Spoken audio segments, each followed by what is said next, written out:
Well, hello. Oof. Check this because, okay, that's working. I didn't turn on my camera, my privacy filter on camera.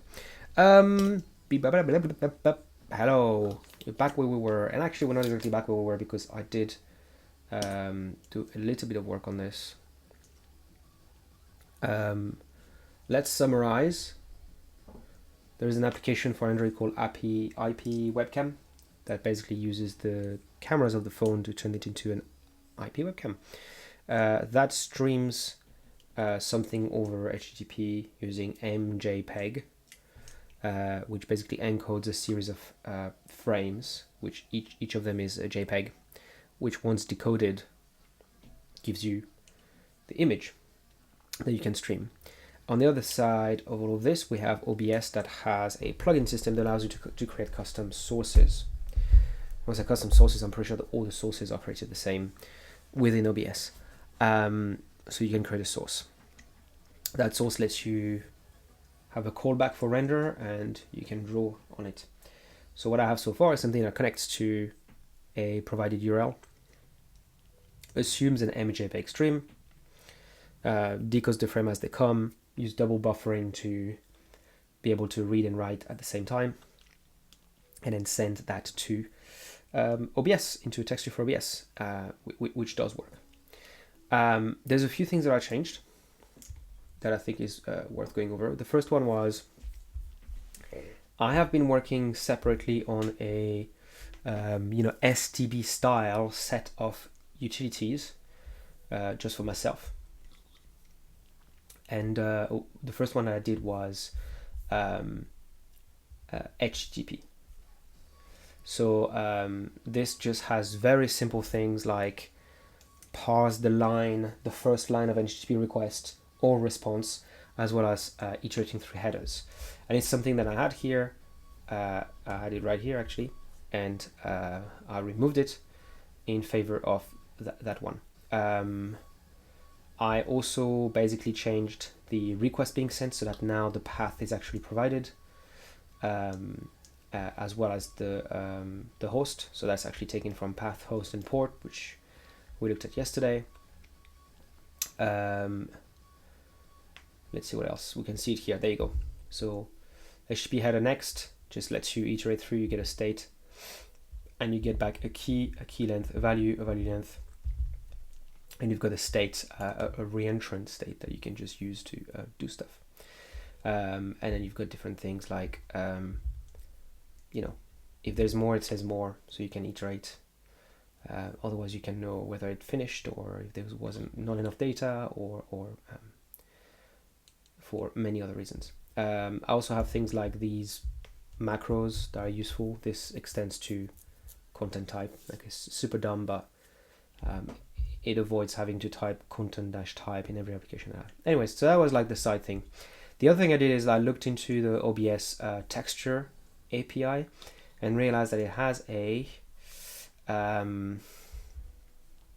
set image function, which basically you just give it some data as well as a stride, and it just updates the image.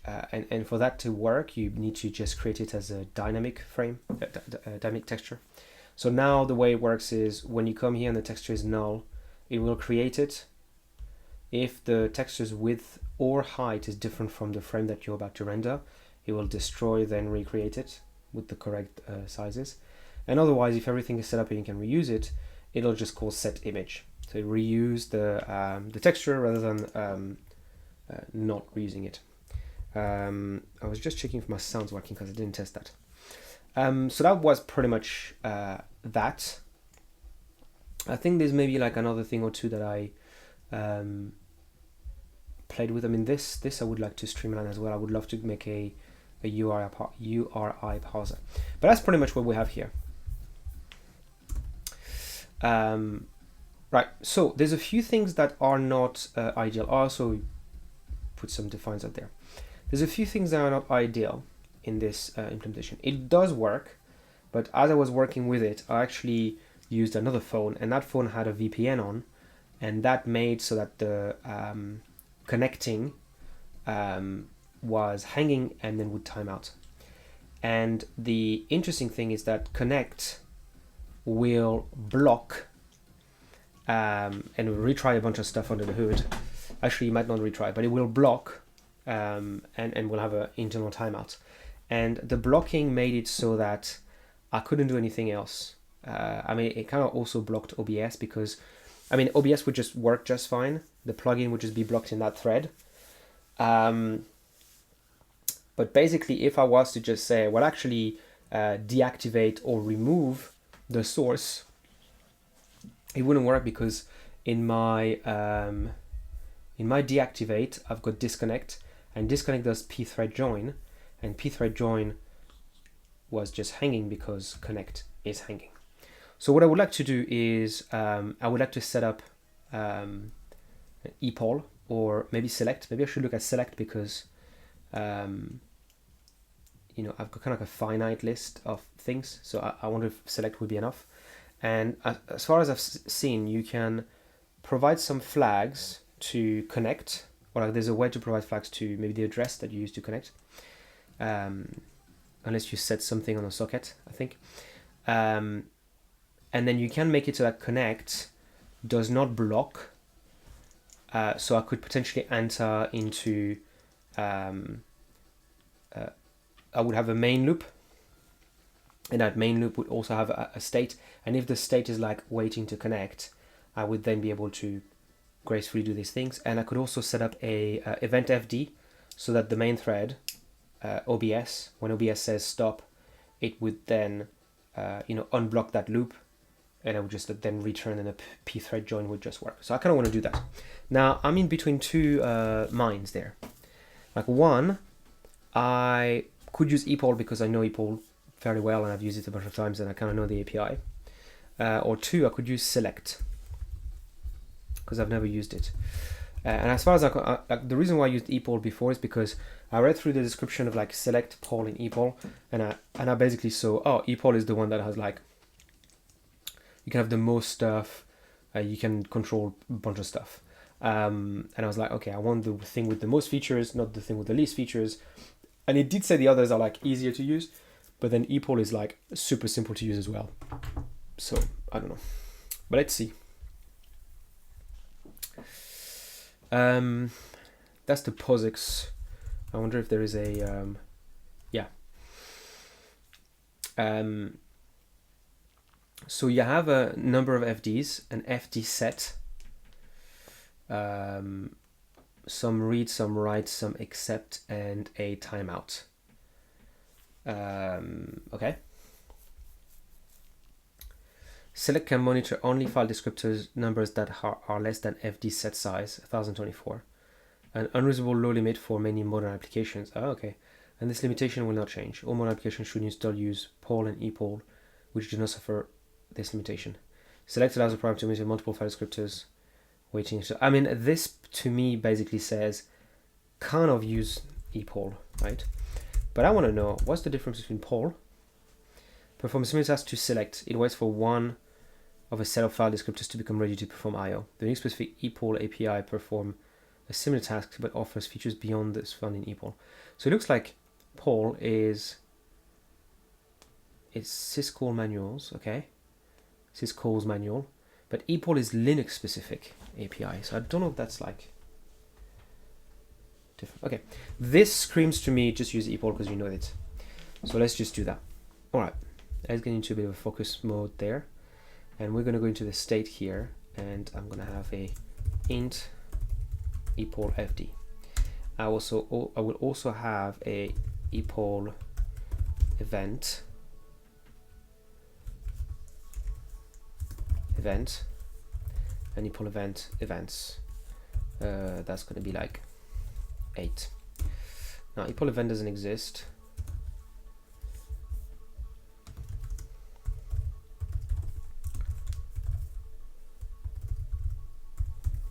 Does that exist? Yeah. No, epoll event doesn't exist. Struct. Okay. So I've got one event and a bunch of events, thread and stuff like that. Now I kind of want to also prepare an int event fd event fd. Just call it like that, right? That's my file descriptors. Okay, great. One thing I will need is I have connecting, and I think connecting will be my initial state. I may have like another initial state before that.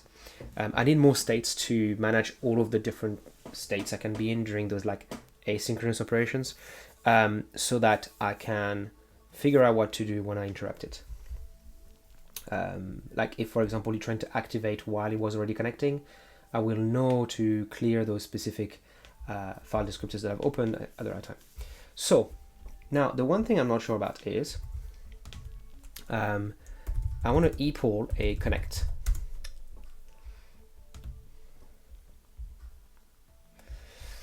To do a non-blocking connect, assuming the socket has already been made non-blocking,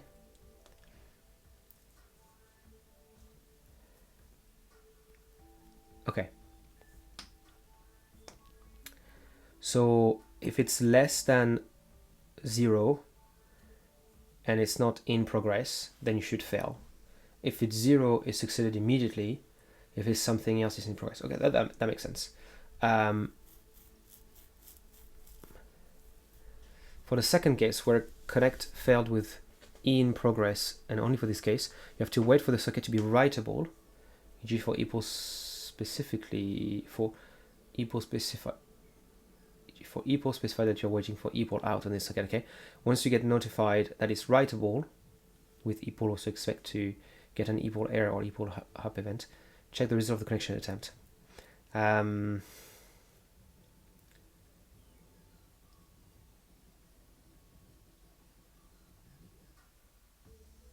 Wow, on FreeBSD, non-blocking connects to localhost succeeding right away. That's interesting. For experience, when detect non-blocking connection, epoll is a little different from select and poll. Interesting. With epoll, after connect,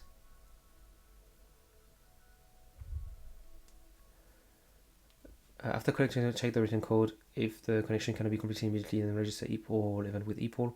Call epoll wait. If the connection failed, your events will be filled with epoll error or epoll hop. Otherwise, epoll out will be triggered. Okay, let's see some code there. Connect status 0. It's ready. Otherwise, if it's in progress, you can do the epoll. Okay, I will have one created anyway, so I don't really care about that. Otherwise, there was an error and do something with it. Now, what's interesting here is that you would do you add it to epoll. You do a wait, and then you do get sock opt with a socket fd. Return value and return value. So when you just get that, if it's less than 0, it failed.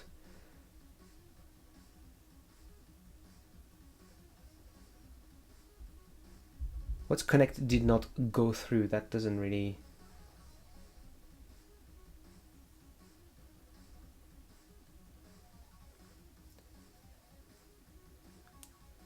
Check the return value. If errors do epoll wait. Okay, let's just start running code then. So let's see. My thread is the one that, I mean, do I set up the epoll on thread? Yeah, I will set up on thread. So the thread start is going to be there. I've got the state. Great. First thing I'm going to do is state epoll fd equals epoll create 1. I think you just need to give it 0, which is flags. Now I'm going to do a libc check with state epoll fd epoll create 1 return null if it fails. Right, so that's one thing. Okay, next, connect. So how do I make connect non-blocking? So what I need to do is my socket has a protocol.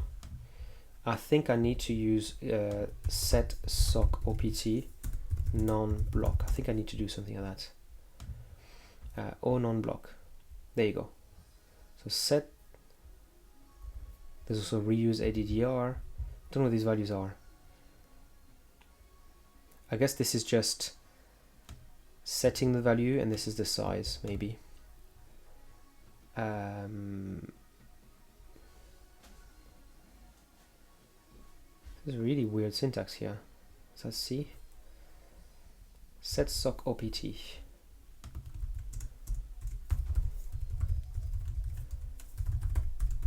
socket fd.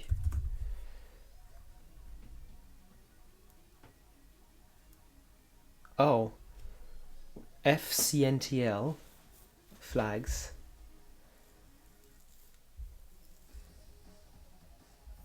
Okay, this might not be what I'm looking for there.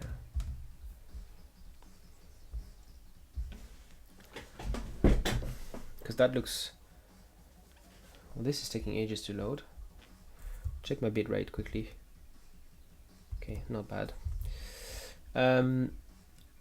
Yeah, so fnctl sockfd f setfl non-block.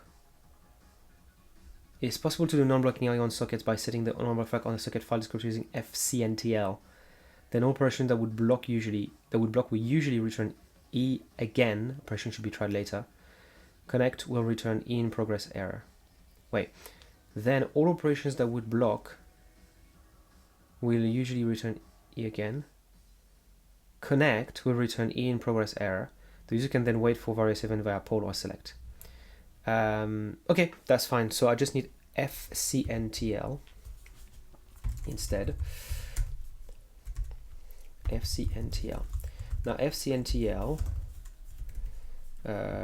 which man fcntl,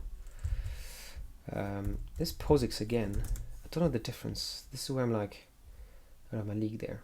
So fcntl, file descriptor, up and whatever. Okay, so literally fcntl.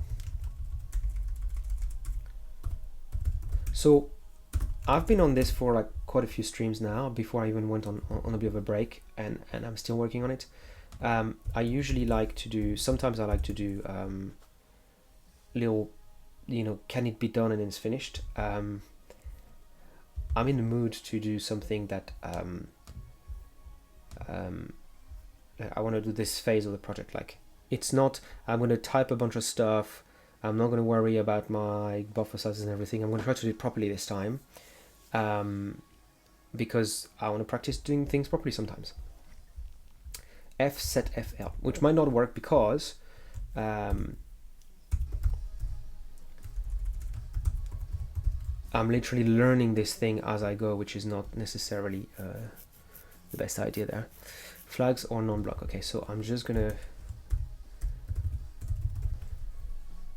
do this, assuming that I don't need to copy the same flags from before.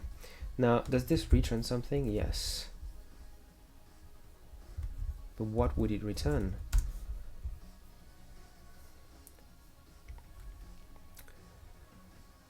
-1 return. Okay.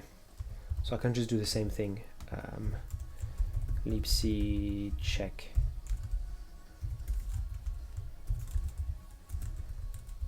fcntl. No. Just to be a little bit tidy on checking stuff. Right, so this should be non-blocking now. What's interesting is that because I'm doing libc check, if I try it now,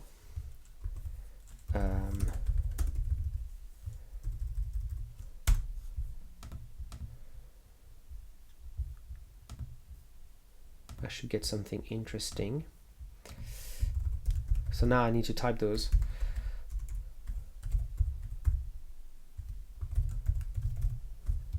And they need to be correct as well. Is that correct? 0148. And to be honest, I need to test when it doesn't work, so at some point I'm probably going to want to. Okay, so now I say operation now in progress, and it says not connected. So that's kind of what I'm expecting. Now this is a little bit different there. I'm probably going to want to check a few things. Now, one of the problems that I have is that because get ADER info could return more than one available connection, I may have to store the result and the current one that's being tested, so that when I come back, because wait a second, if I set epoll, I'm gonna have to come back.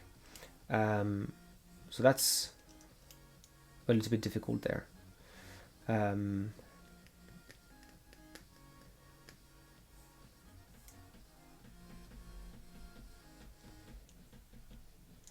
Yeah. I might have to have it as like a separate a separate function as well. I'm gonna have to try one there. Try connect.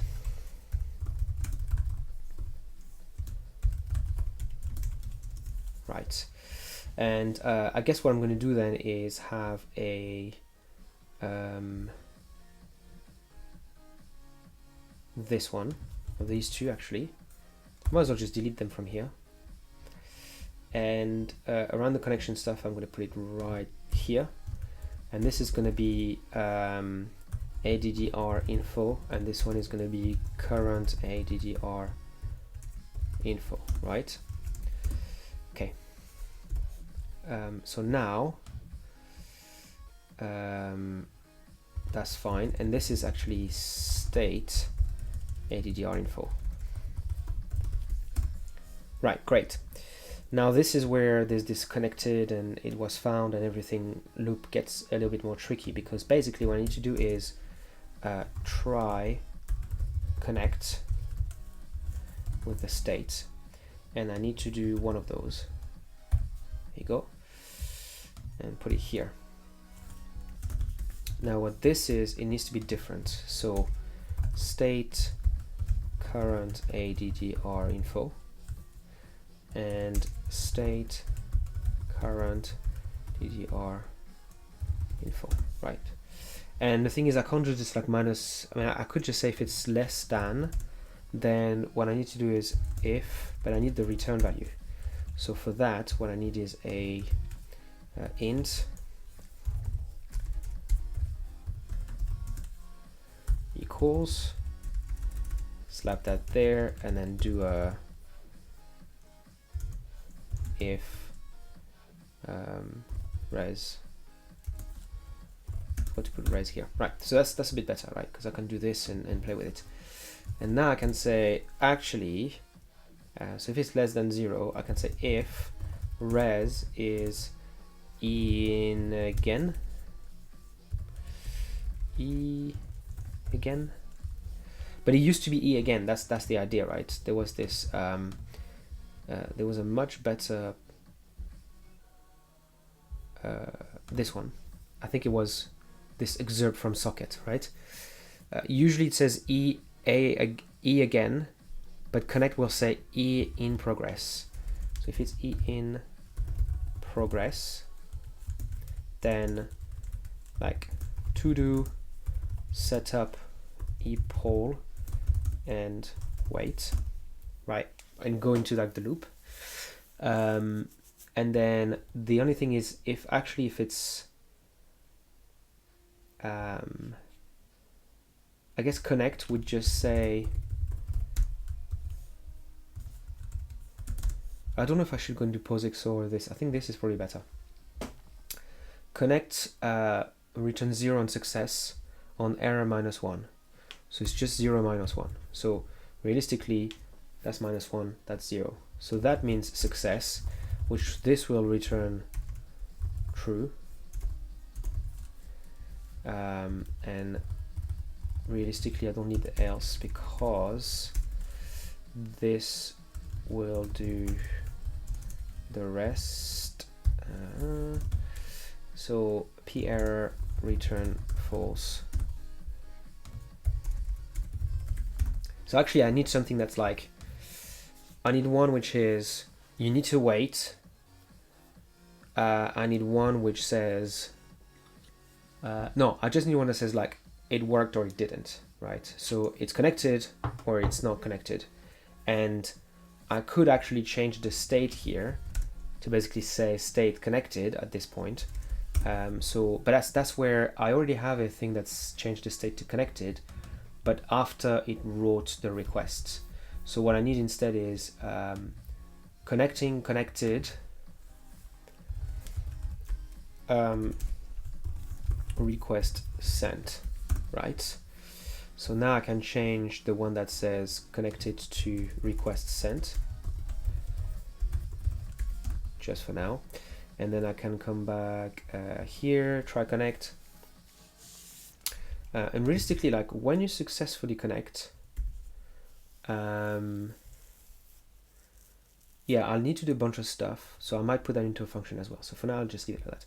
This was an error and it failed, and this should say return true, which would something. But it's a bit odd because I guess I would need to make sure that I'm already in an epoll wait loop, because false would just exit the loop, true will just continue, but here I need to change the state. So I think this is where I need to change the state as well.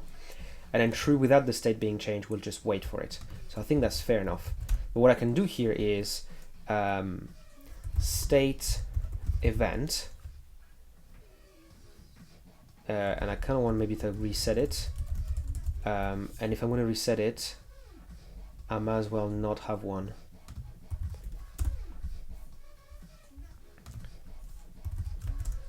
Struct epoll event, right?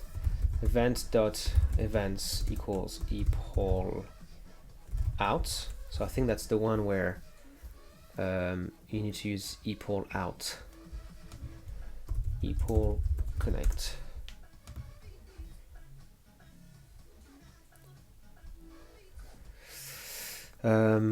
This doesn't really show how you set up epoll, but epoll specify you're ready for epoll out. Once you get notified that it's writable, with epoll also expect to get epoll error or epoll hub event. So I think you can do this.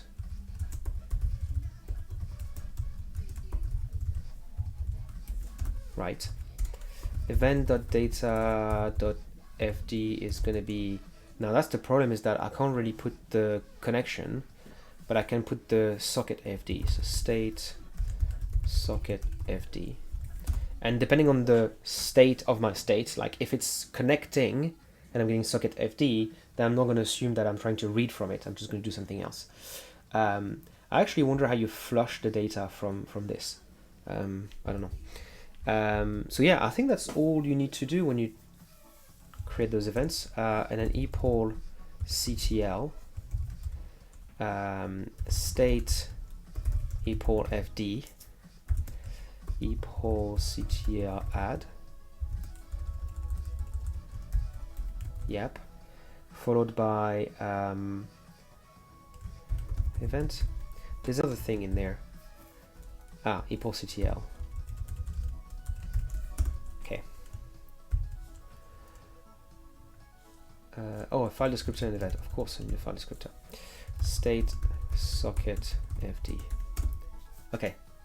So this also probably needs a libc check, which will say epoll ctl and return null if it didn't work. But actually, if it didn't work, I want to return false to say it was an error. Otherwise, you return true. And if you return true here, then you probably don't need to do this, and you can go like this. So I think the idea is if I come here, I either come here and get true, or I don't and I get false, or I do and I get true, and then at the bottom I get true. Okay. So try connect is going to have to do its thing, but I think that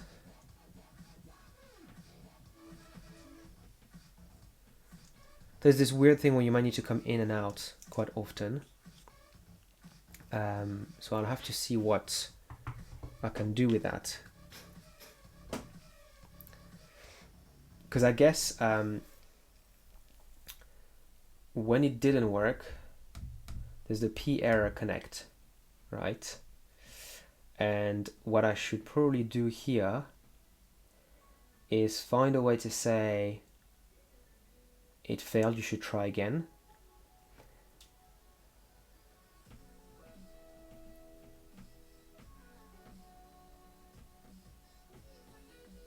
So how is it gonna work? Because I'm still fuzzy in terms of like, once I'm in my loop, I get that like I'm in a state and then you do something and you'll come back with epoll and stuff like that. But the problem that I have is like in some cases, and I know they're rare, but in some cases you may actually connect immediately. So you don't need to like come back and say, do something else. So I think in reality, what I need is a state that returns something that says, I need one thing that says, you know, it's connected, you're good to go, you're fine, which is basically going to be setting the state. One thing which is, you need to wait, which basically just goes into the epoll wait, okay? And then one thing that says, one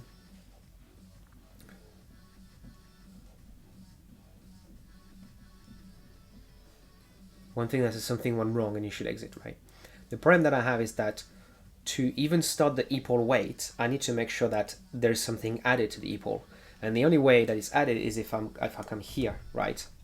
So I need, before I start the loop, I need to call try connect once. And if try connect returns no, it failed, I need to try to go to the next address, if there is any, and then try again. And if any of those actually say, well, actually, you should wait for epoll, then I need to go to start to go into the loop. So I think try connect, with try connect, I may need to basically have one boolean that says, should you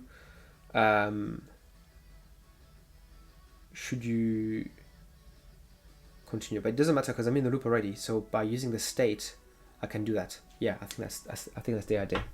And actually here, I'm going to put it there because I wanted to do the thing of like call try connect again. But I think I'm going to have a try connect which loops, and then I'm going to have a try connect for one connection, and I'm going to try connect that loops, and I'm going to have a check connection, right? I think that's the thing that I need. So I'll just do try connect with the loop. When it stops and it says it's good to go, I will enter the epoll loop. If the event coming from the epoll wait loop is check connection, I will do check. If check is failed, I will do try connect again until try connect says false. And try connect saying false would basically mean you've reached the end, like the try connect loop. So let me see how I set that up.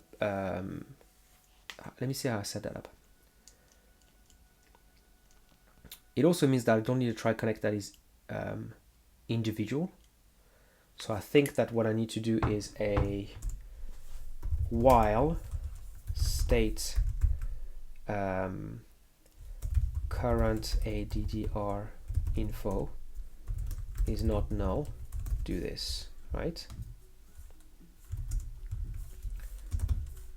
And right before, so all these returns are gonna have to just change. Like this one actually needs to return there. But here I need to say state current ADDR info equals state current ADDR info AI next. Okay, that's the loop set up properly. Now I probably do need a bool connected.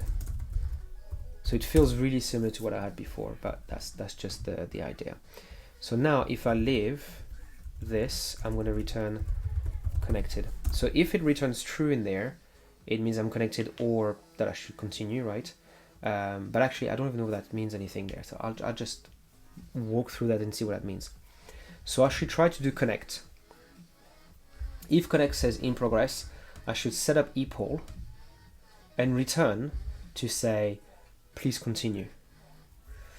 If it's not in progress, then something failed, but I should probably still continue, or at least I don't even need to do that. I can just say continue. But continue is not going to work because I'm using a while loop, which means I should probably switch it to a for loop with nothing, and that logic there being the thing here. That way, I mean, I think when you do continue, it does run this. Yeah, that would make sense. Okay, so it didn't work. I say continue. If this actually gets out of the loop, the only reason we would get out of the loop is if this is null, in which case I should say false. And false means something went horribly wrong and you should not even try again. In reality, it means like I tried all the connections and it didn't work. So when do I ever get out? Okay, great. Now let's say I do this. I come here and I return true. That will make me go inside the epoll wait loop in my future version. And then the kernel goes like, oh, the socket is writable. Or there's an error, and I'm going to go check, and it's going to say, yeah, it failed. Like I'm going to check and fail. If that happens, I will call try connect, which will then have the next one set. But not really. It will not have the next one set automatically because I stopped, right, before it would be on the current one. So I should only move to the next one outside the loop. So I need to make sure that I do that. I need to make sure that I'm a bit safe with that. So here, if try connect return no. Let's say if not try connect return no. Okay, great. So this actually takes care of all of this. And to be honest, I do need this here. And I may want to do something like bool. I don't want to call it connected because it's not really. It's not really connected. But it's also a weird thing. Is like depending on the state.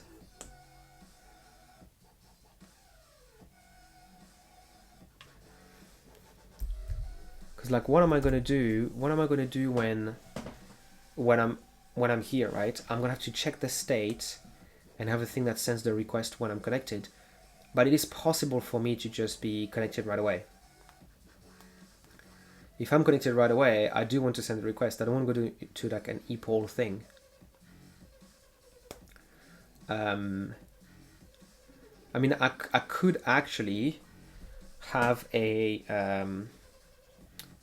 an event FD that I just trigger, and that way I can start at the top, and that way I can fire the event FD even for like synchronous operations, so everything becomes asynchronous, and the event FD would just be like just move to this state. Like every time I change state, it would just trigger it, and it could just work.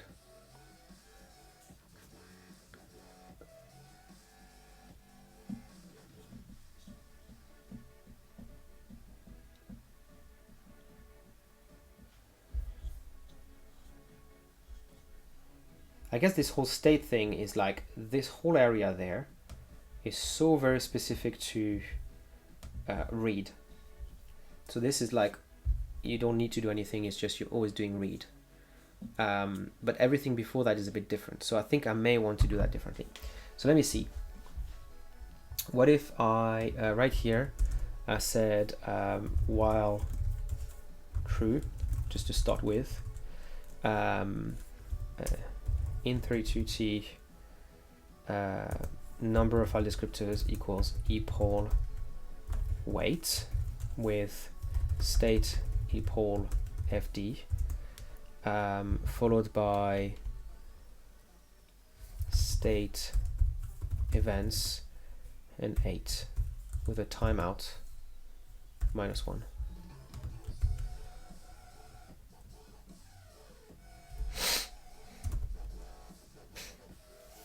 Right. libc check and fds epoll wait no. Boink. I don't need this. Okay. Now what I need to do is basically do for uin32t I 0 I smaller than number of file descriptors plus I, and then here I can go and say if there's two things there. There's if state at events at I .data.fd is state socket fd, then it's something for the socket. Otherwise, I'm gonna another thing which is for the probably for like the events. I'm gonna use event fd. So that's one thing. So if it's that, I can then have a branching on if state is state connecting. Then here I should say check connection status, or check connection, right? And I'll do that. Else, if, and that's just like, if it's connecting, like I need to have another thing that says, oh, if you're doing something else, then you should do this. So just, yeah, I don't know. Read from, I don't know what I want to do. It's just like read packet. That's kind of logic, right? That's what I'm gonna have. Now check connection is gonna be something that I'm gonna put right here. Static, I'm gonna do a bool here actually. Check connection struct state. Now here, this is where I say get sock opt with fd level of name. So state socket fd sol socket SOR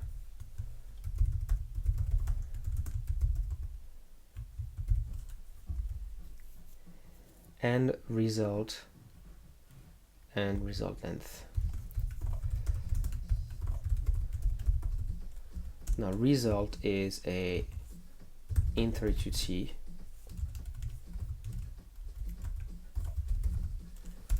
and socklen t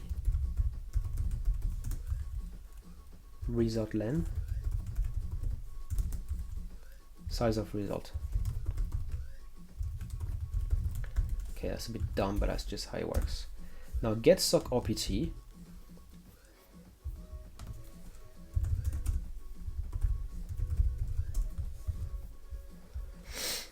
manipulates options for the socket referred by the file descriptor sockfd. Okay. Most option, the level at which the option resides and the name of the option must be specified. To manipulate option at the socket API level is specified as source socket. Okay. I don't really have the list. I wonder if the list would be in socket.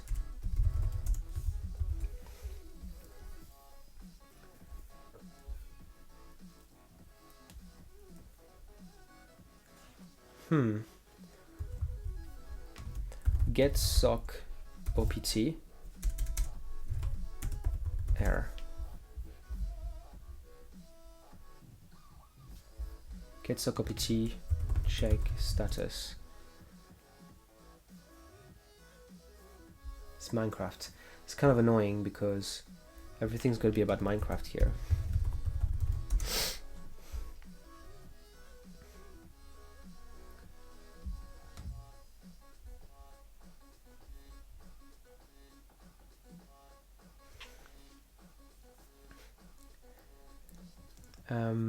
Okay, so return value, if it's not 0, there's a problem getting the error code, so you can't even get the error code. Otherwise, you get the error. Socket has a non-zero error status. Okay, so it's just getting the error technically, SO error. But I wonder if that's going to be enough. Like, I mean,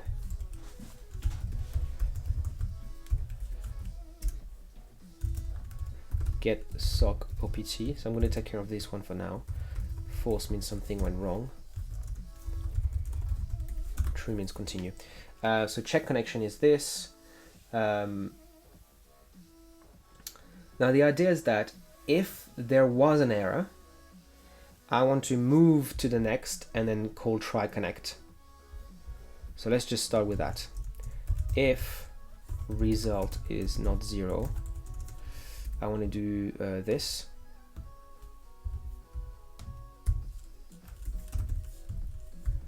And then I want to return true. Like I want to just like say do the next thing as like continue the loop, because false basically just like interrupts everything. So that's why I want to do that. So this will then, I will just then call this again, which will try connect on the next one available. Now, if there's no next one available, it's null. It'll go outside of the loop immediately and return false, saying we tried everything, we couldn't connect. Great. Now, what if it is 0? Well, then you are connected. Great. So here, if it is 0, I should say state equals state connected and return true.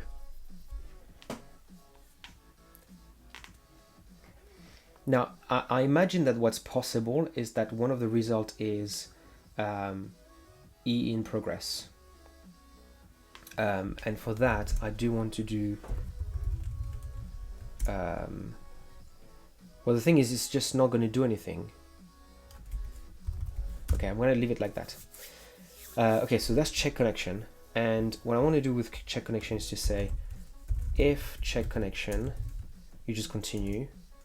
Otherwise, you just, like, if not check connection, you should definitely return. And to be honest, you should go to exit, like, end thread. I've got such a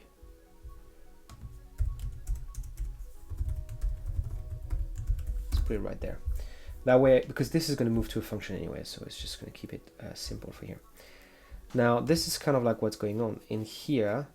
If it is connecting and connection is true, then it'll just continue in that while loop and do an epoll wait. The problem with that is that it will not work because the connection will not add its epoll in just yet. So that's the problem. And actually, yeah, that's one thing that I'm gonna have a problem with. So I need a function which is going to be called static bool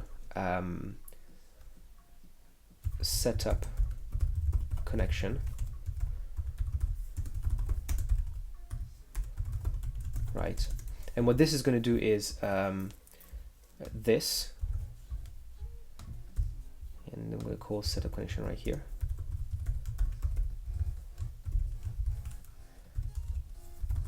I'm going to return it, right? And the other thing is, in here I should send the request. Like I should do the write, and then after doing the write, I need to set up the read for epoll in. But before that, I need to remove from epoll.ctl the thing, right? So but like, can I remove it if it wasn't added? Like, do I know if it's added? Epoll.ctl del. Deregister target file descriptor fd from the interest list. The event argument is ignored. The event argument is ignored and can be null.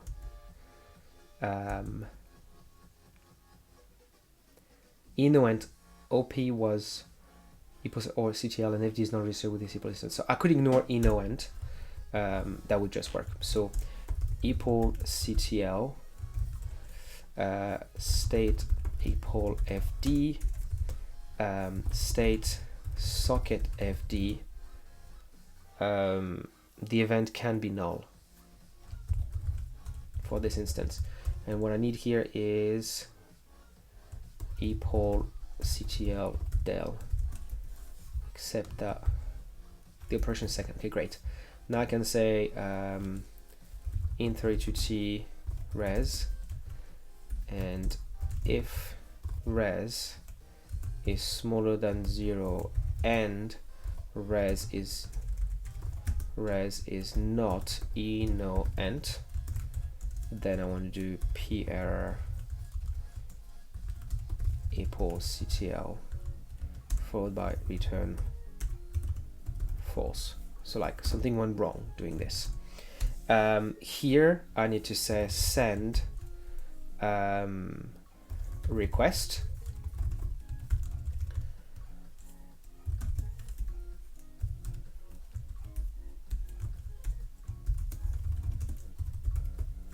Which doesn't exist. And then, and I think that's it, right? Well, actually, no.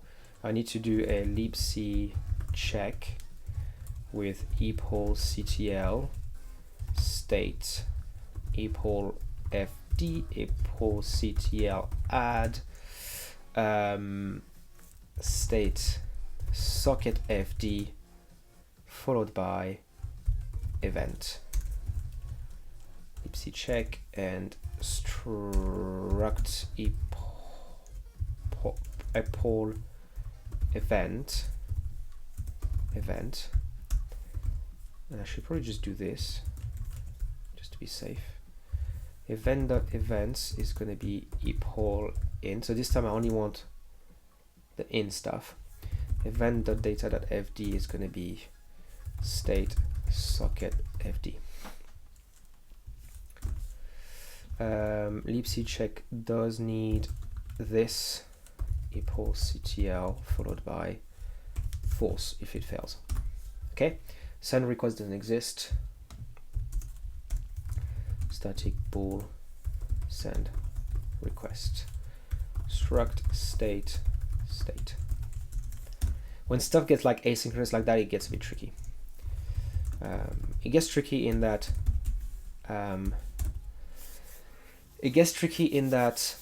you need to break stuff into more functions that you can call when stuff happens, rather than just having everything in a big thing. Well, not really. I could have set up condition. I might have to use it twice, so I moved it there.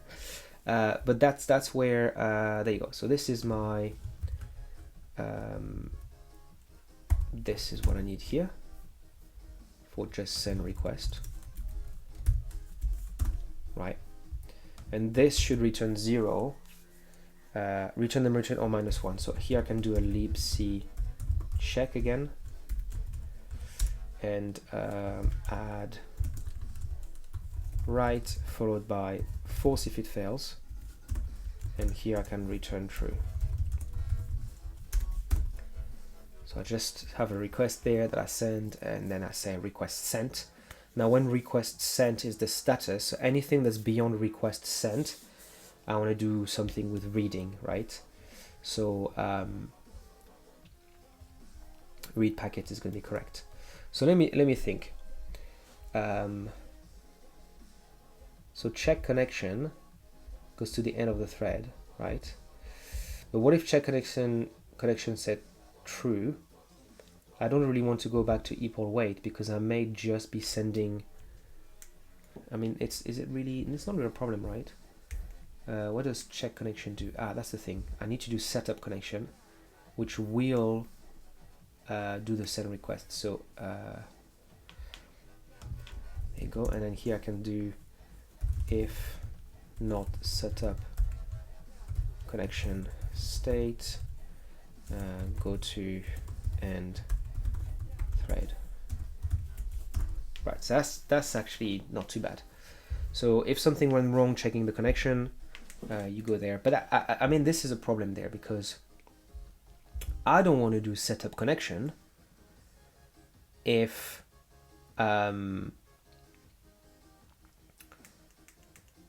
just want to continue and I need to do epoll. I only want to do setup connection if it's ready.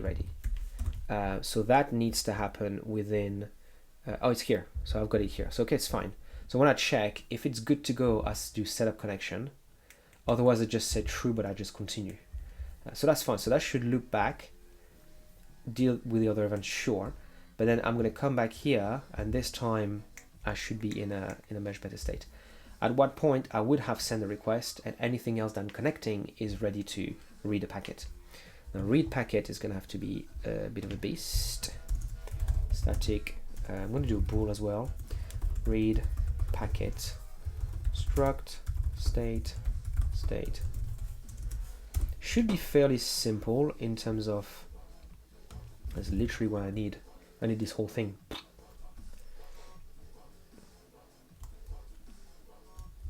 But actually not really this whole thing, but yes, this whole thing. Put it there. Now the problem that I have here is that read does read.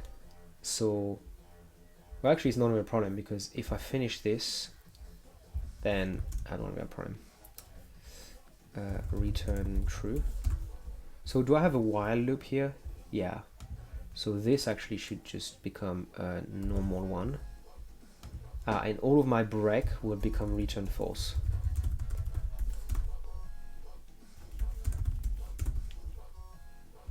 I should have one too many here. So now that can become a bit better. Now this should say return true, right? Because I just need to read more. So continue to return true. And break is return false. Okay, great. Yeah, so yeah, I'm moving the state and I can reevaluate it. Okay, that's great. That's actually working pretty well. So here I do read packet, and I can do if read packet is incorrect in some way, go to end thread.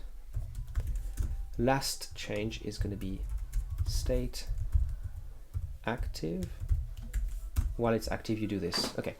Now the last thing I need to do is actually this whole check connection thing is where I need to do the free ADDR stuff, right? But the try connect at the beginning is also maybe where I need to do it, because if that fails, I kind of want to do something. But actually, what I should do here is go to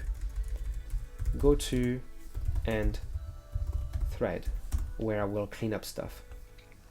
Now, is free ADDR info safe to call with null? It doesn't say nullable, so maybe I'll just check it. In here, I'm gonna say if state has a ADDR info and it's not null, then I'll just call free ADDR info state ADDR info. Right, that should be simple. Now this can just disappear. Can remove this as well. Program some logs to make it work a bit better. And here, if it doesn't work, you go to the other thread and everything's fine. Here's going to be the same thing. Go to end thread.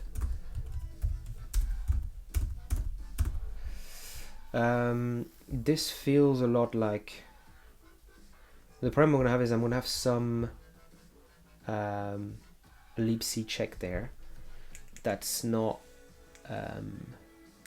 super useful, because I kind of want to do a go to instead there instead of a return. So I might do something a bit dumb like libc check go to, and instead of return R, I'm going to say go to R, and I'm expecting just a label there, so I'm not gonna. So now if I come back here, read packet is fine because I do want to return, like if I do I have a libc check in there. I mean in read I guess, but this is just going to return stuff. Okay, great. And it's just this one here where I have a bunch of libc check, and this is going to be libc check go to, and this is just end thread. That should work. Not the cleanest after saying that I wanted to do something a bit cleaner.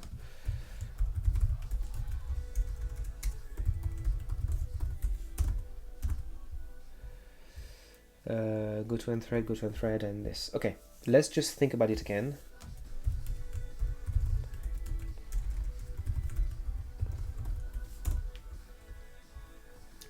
I should just do a bunch of close here.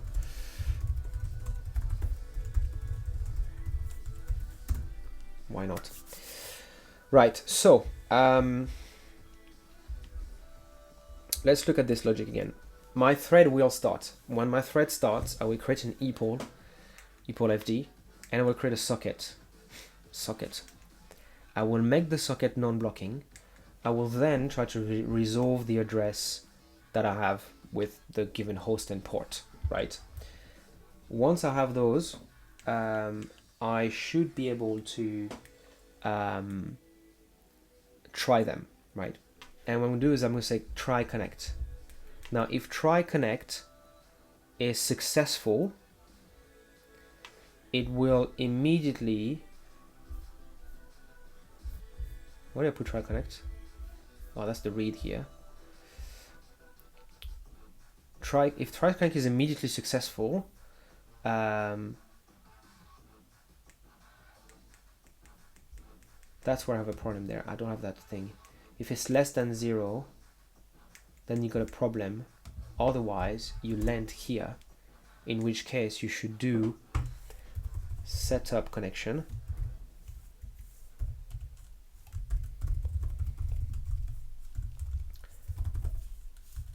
And just return that. Yeah. And I'm going to start forward declaring some stuff.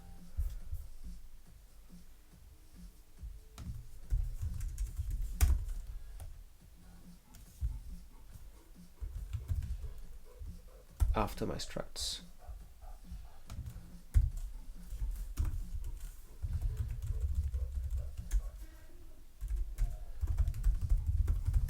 Okay. So try connect. If try connect is immediately successful, it will set up connection. Setup connection will add the socket FD for reading using epoll in. Oh no, it would just remove it if it was added, ignore if it wasn't added, send the request because the connection is ready, add the thing to listen, and then say true. If it's not in that first initial call, it will still say true. If it says false, I will end the whole thing. It will say true. At what point I will then jump into this, which will be marked as active. I don't know when it's set active because this might not actually ever be true. Oh, it is marked as active. Okay. At what point I will wait. When I finish waiting, I will check and see that the event is for this socket FD. If it is at the state connecting, which it should be, I will check the connection. And checking the connection, will check using getSockOpt. If there is an error, it will move to the next one to try. But when it moves to the next one to try, it actually doesn't. It doesn't automatically try connection.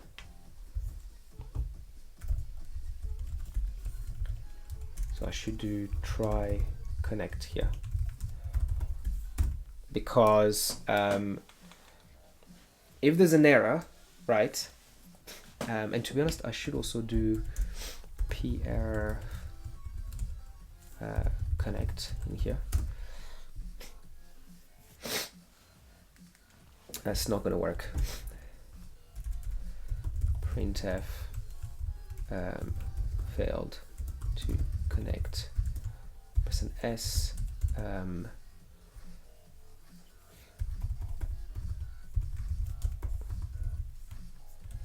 Is this how it works?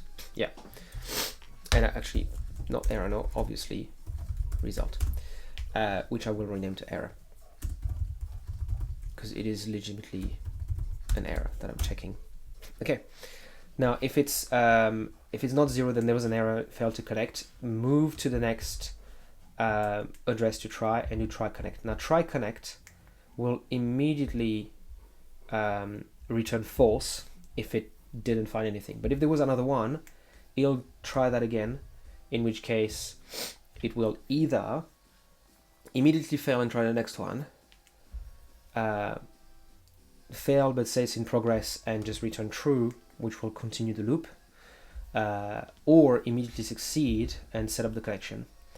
And when that happens in check connection, you will then return true here, which check connection will then let itself loop again, and at that point you're just going to wait for the response because you're reading the packet. So I think this is kind of like what I mean, to me this is everything that I might need there. So let's try, we'll see if that even does anything.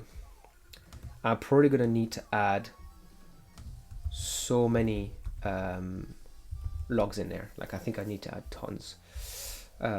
So I'm gonna have to say printf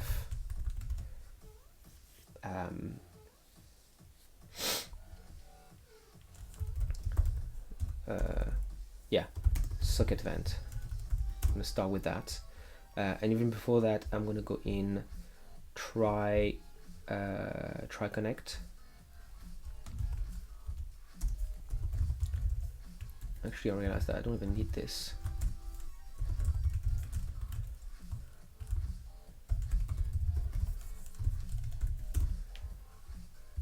Right.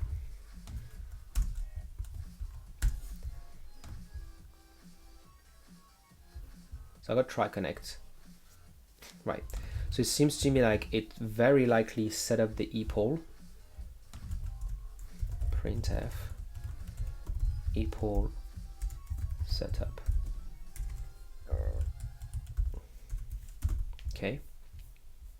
At what point I would like to just do a little print in here. Right. I mean, it's possible it just falls out of the state active, like, but connect to server sets active to true before creating, so that should be an issue.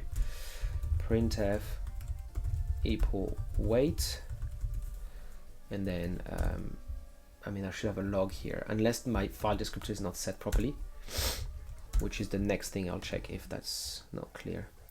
So try connect, and it just hangs there. So it's not going into epoll wait. So either I'm going out or it hangs.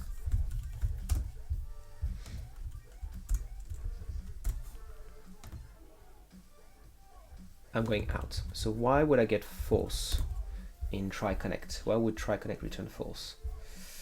Now, try connect can return false for one reason, which is it comes here. And to come here, you either need to finish the because I never set the current address info after setting up the stuff. It's never set initially.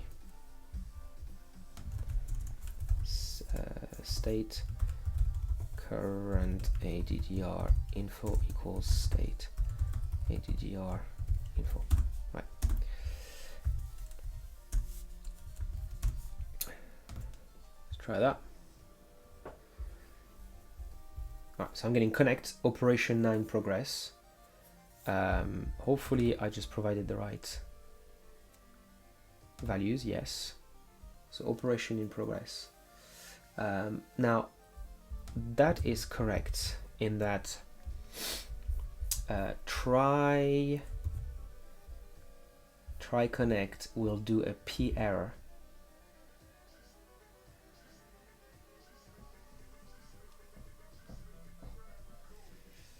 But why would I do a p? Why would it fall here if I'm supposed to return here?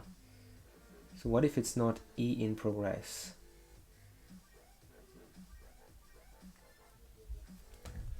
What's that number? This one is 115.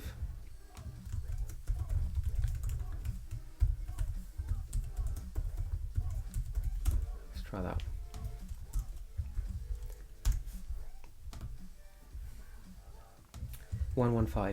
So it is coming here and printing, while res. Oh, you know what? It's not res that I need to read here. It's error number.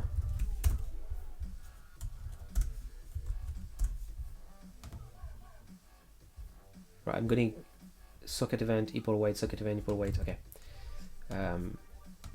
and interrupting it does not work because he didn't like it. It didn't mark this stuff as. I don't have a thing that stops it. I don't actually know how that works.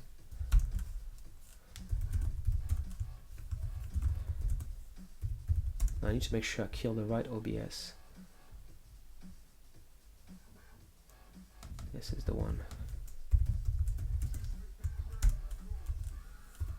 Okay, so what do I have? I have socket event and epoll wait. So I'm just like constantly getting stuff. Now it's possible that because I'm not consuming, like maybe when you can write, you should write to it, like, or you should do something with the file descriptor, otherwise it's gonna come back again. But like if I am getting a socket event and hopefully the socket is connecting, otherwise I'm doing read packet, which is just not gonna work. It should fail immediately. But I'm doing check connection, so I think I'm gonna do a little log in check connection and then try to log the error.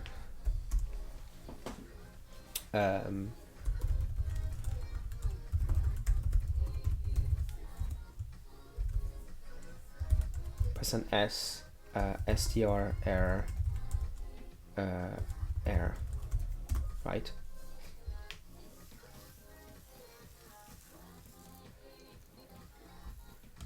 I'm also going to put the number, because it's going to be one of those where once again if I launch it it'll crash, and the problem is that now I kind of missed, it's actually not even printing the thing, so it's possible I am not. Ooh, check connection. Okay, check connection 0 success. Okay, now success should in here setup connection, right? And setup connection is going to be there, and yeah, I'm seemingly receiving a bunch of data.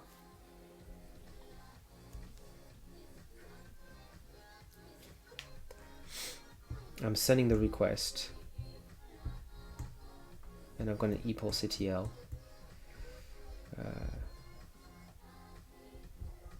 It says set connected,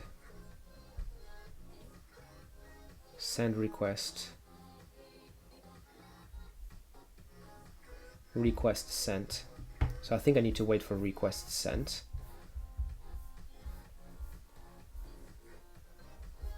So okay, I'm lost a little bit there. I should be right around here, right here. If state is bigger or equal to state request sent, you read the packet and you tell that. Okay, so that's what should happen.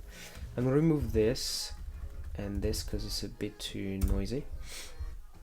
I also need to find a way to kill this, which again is going to require me to do this. Find the biggest number.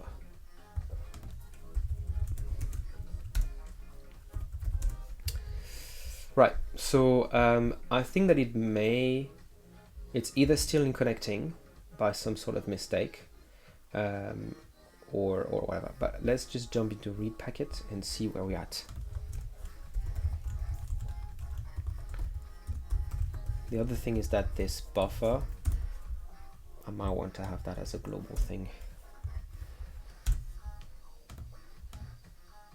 Okay, so it is reading packets, but for some reason the size and everything is just not set up properly. The other thing I don't understand is, like, when I try to kill it there, I think it must go into pthread join.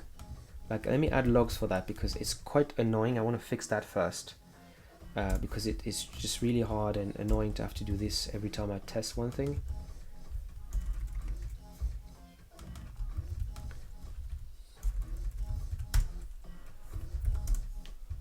Right.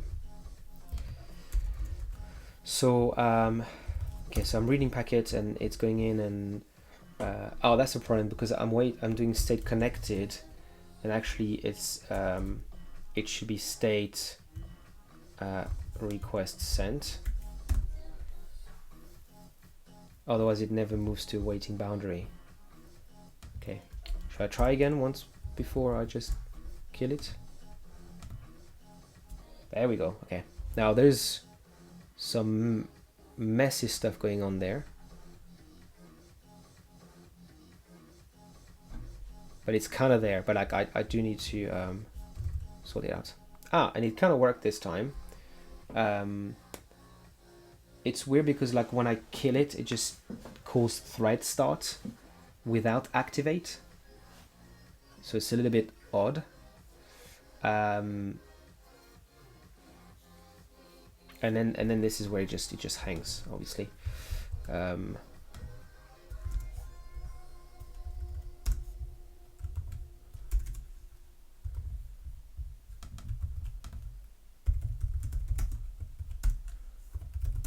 Okay, so let's see what I can do with some of the stuff. So I mean, I'll have to figure out the data issue.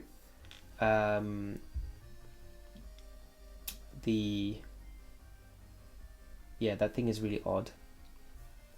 I got an epoll in the thread, so maybe there's something there. Maybe not. Connect to server and disconnect from server. At what point would I ever call, like the thread would start? pthread create. Okay, so something is calling connect to server. Okay. And it could be activate, but I'm not getting the log.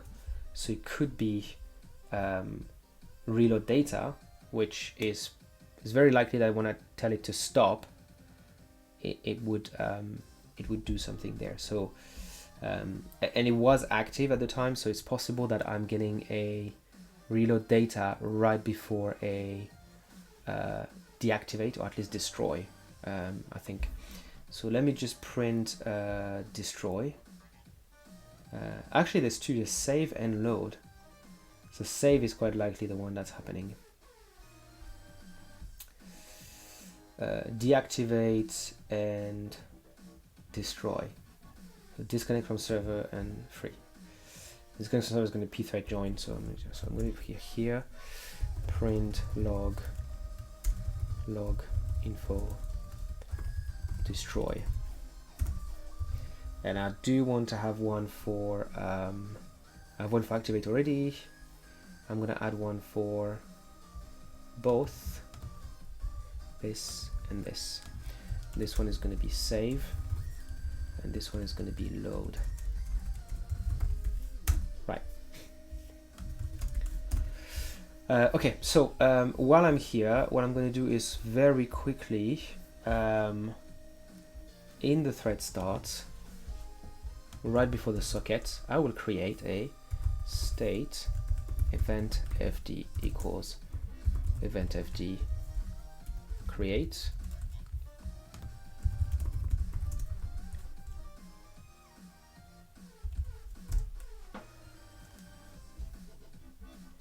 sys event fd init value, which is probably going to be 1 or 0, and then some flags.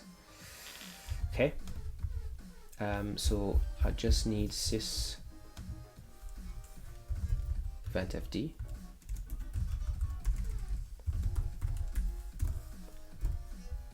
and 0 0.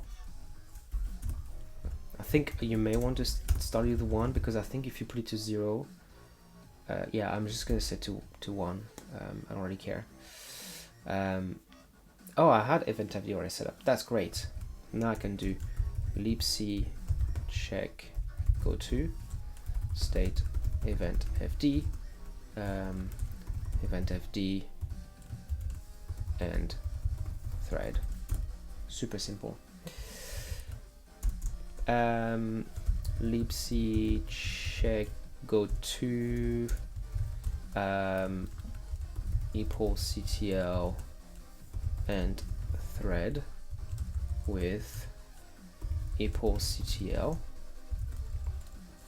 state epoll fd epoll ctl add state event fd and event. Event doesn't exist. Let's do that one. Event.events equals epoll in event.data.fd equals state event fd. Right, that's kind of one thing. right now I'm gonna have one event, so that event is just there to bump the state. So it's kind of like to make sure that I don't get bogged down on like something that's waiting. Like if a connection is there for ages, at least it just goes through, and it could just stop the connection from like going something. So here, else if state events at i.data.fd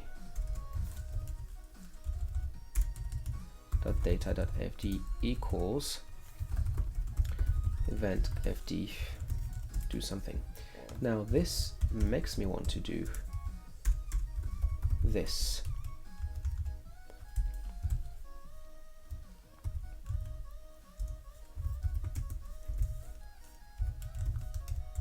But I think cases have to be static.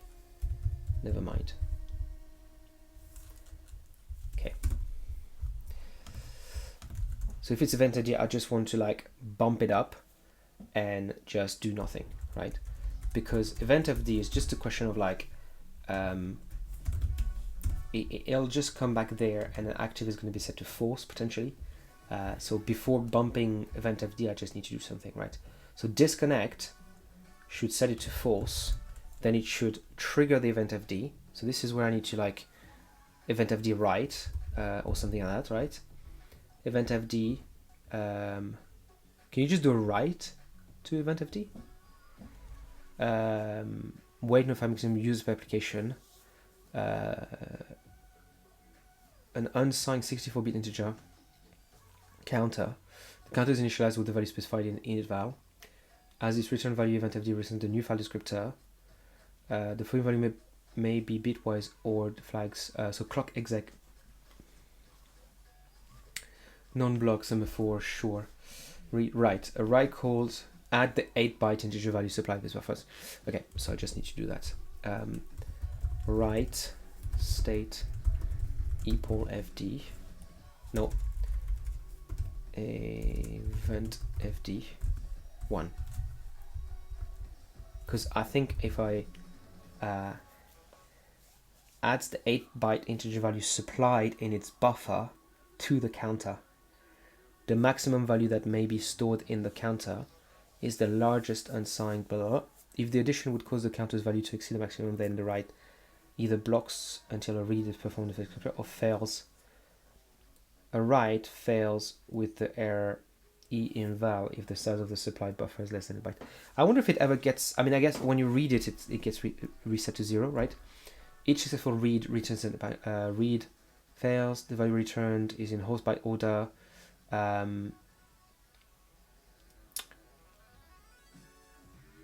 If the event of the counter is 0 at the time of the call to read, then the call either blocks until the counter becomes non-zero.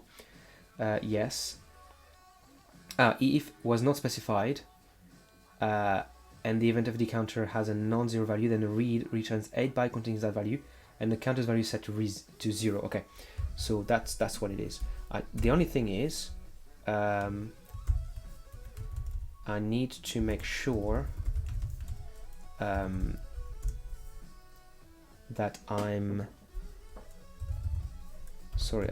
Sometimes I'm just a bit slow for these things. Right, that's what I need. I need to make sure I read it. Right, that's the only thing.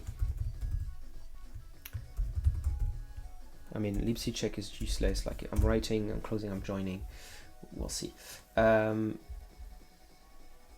should probably do a read state event fd into val size of val.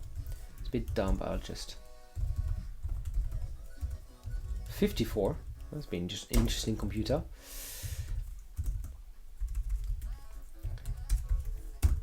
I'll just read it in case. I mean, the reality is I don't need to read it. It's just that if I don't set active to false and I don't read it, when it comes back, it'll be that again. It'll be in a crazy loop.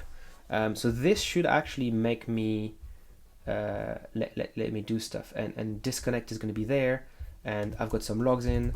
So let's see.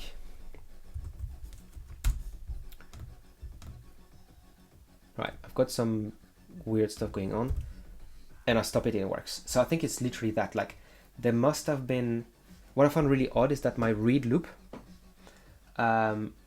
should be reading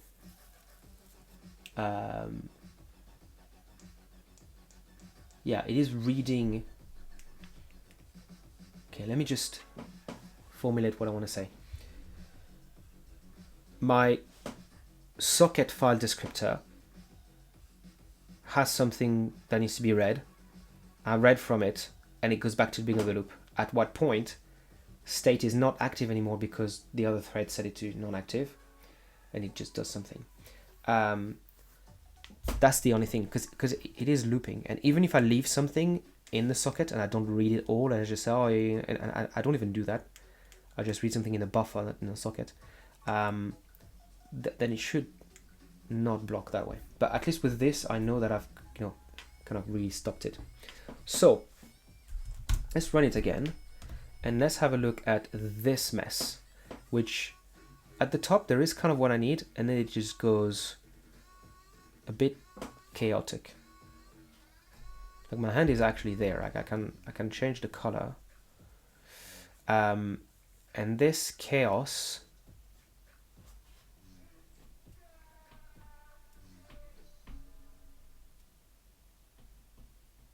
what would this chaos be? What could this chaos be? I mean, there's actually something, right? The one thing I could do right now to tidy some stuff up is, instead of having one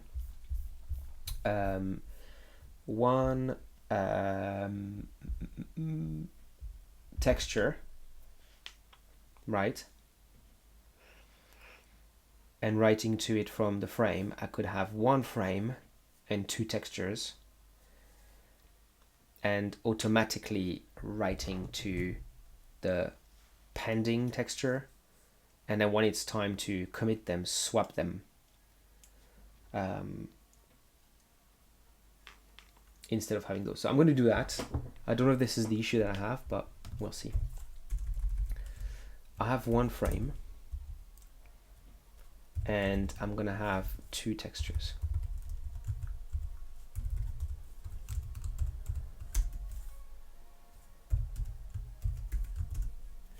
GS texture T, current texture, and pending texture.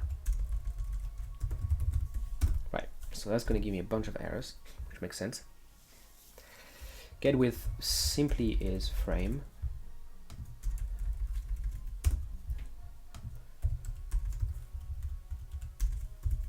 Okay. I do want to jump into create right away, because that's kind of the area where I want stuff to. There you go. So current frame. So this is where I'm gonna have to do textures at 1 and textures at 1 at 1. So the thing is, the problem is that texture, like, it might not be created, so I'm gonna have to just do it a bit like crazy. So textures at 0 is null, textures at 1 is null. Yeah. So let's go back to the errors. So create texture is interesting, because that might not be what I mean.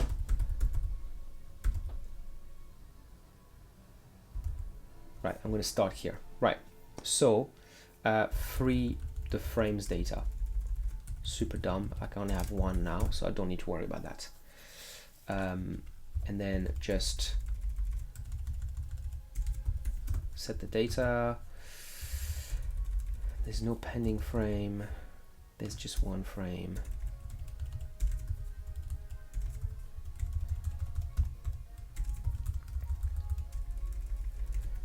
Okay. Now this is where I do the swapping. Now, right before doing the swapping, I do want to do GS texture set image, right? But I need to be careful, because if the pending texture does not exist, I need to create it, but I don't know where to create it. But because these are pointers, I might not need an array like this, because I can just initialize them to null in create.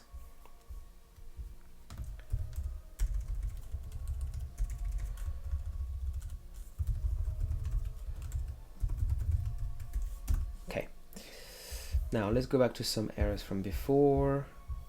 Here, now setting the image might not work, so I think what I need to do is having another function which is going to be update texture, in which case it would basically say, this one is simple because it basically says, yeah, it's super simple. Update texture, and update texture, this is a bit big. Static void update texture struct state. Now update texture is actually going to be very similar to what I have in the render function, which is going to be this.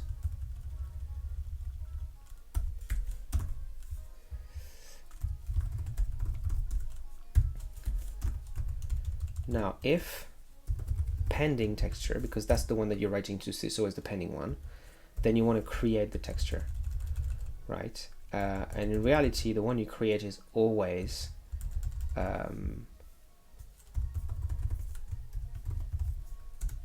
the pending one.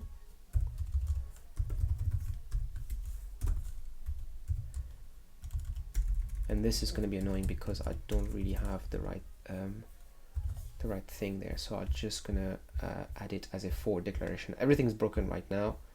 I'm just in flux. So create texture is going to create the texture. Okay, now texture get with pending texture. If it's not the same, then you're going to want to change it, and it's going to be this is frame with width, this is pending texture, and this is frame height. I want to destroy the pending texture if I need to create it, and I recreate it. At what point I set the image in pending texture with the frames data and the frames width times 4. That should be update texture. Update texture, good to go. Now, once the texture is updated, I do want to swap them. And that's where I need to do GS texture T, current texture. And I just need to swap them. Basically, pending texture, and this can become texture. Okay, so that's that the logic is there. Right, next, there's only frame, so I just need to free the frame data and set its thing to null. Sure, why not? And realistically, I should probably in here, like when I do end thread, do I just maybe put all of this in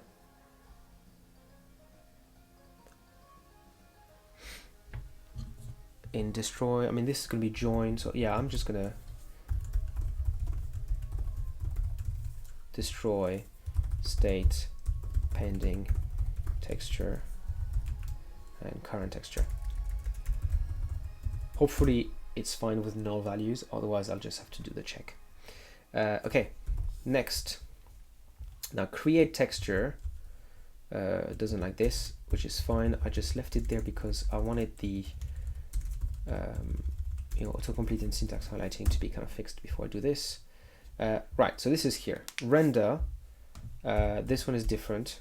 Current texture. If there's no current texture, don't do anything. Otherwise, set the current texture, get the frames width. Actually, no, I'm going to do even simpler than that. I'm going to say get GS texture get width of state current texture. That should just work. Current texture, GS texture get height of state current texture. Okay, now this should be back to where I was. I'm just going to go blind and not even check in my mind if this should work, and it does not. Although I'm only going to try connect. I don't know if I'm actually connected, but we'll see. It seemingly work. We'll see in data cleared, no error. It does. I do get a save, and then it tries to. Yeah, that's one thing that I was checking there. It does save and then does the thread start. So let me see if I can do that first, because otherwise the logs are a bit confusing. What I want is, when I stop it, I think I get save before destroy. So that's going to be a bit difficult to figure out, because I may need to do something that just checks if the value actually changed. I might have to just not do anything for this right now, unfortunately. So let's just look at, like, why don't I have anything? Well, do I ever update texture? I mean, I should be doing update texture. And update texture is going to write to pending, and pending will become current, and current is used to write to the thing, right? And then pending becomes the old current, which I will then be writing to. What about render? Maybe render doesn't do anything. Create texture is going to get the frames width and frames height, as well as the frames data, into pending texture, right? So that should be fine. Render's here. If it's null, you return, otherwise you do something. Well, first of all, do you render? That's a good question.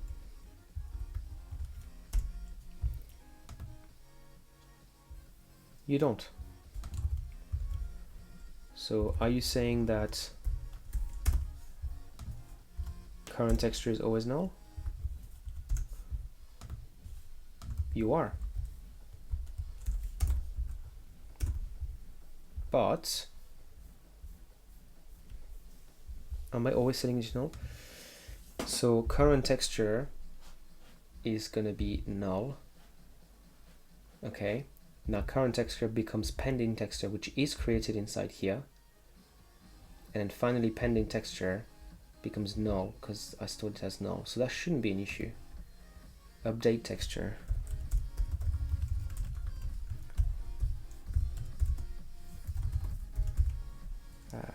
Pending texture.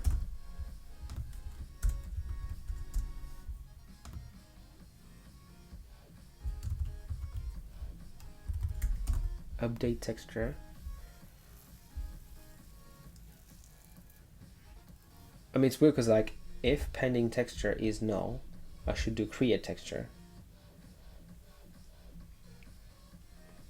This is all pending, unless create is doing current, which would then be the issue.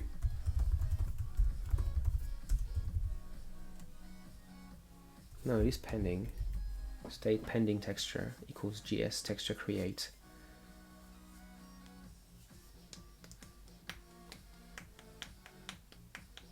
Unless GS texture create returns null. Which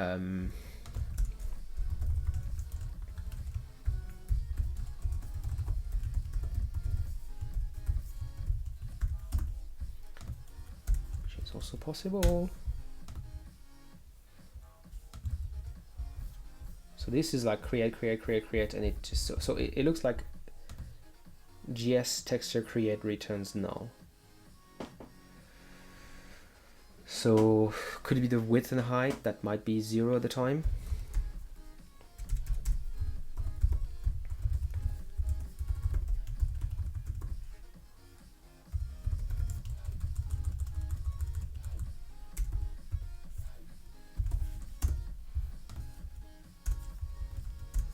At least not having to like crash it every time. Okay, so it's not nothing. And the frame data should be correct as well.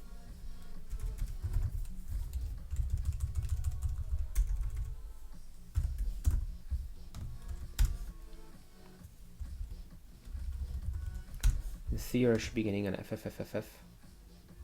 Ah, so data is not set correctly. So that would be, you know, it's probably provided as null. Update texture, frame data, buffer, frame channel. So state frame data.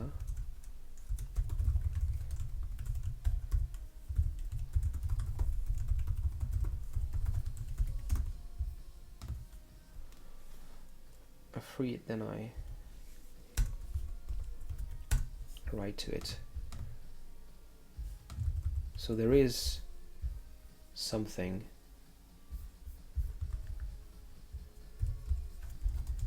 Can I read it?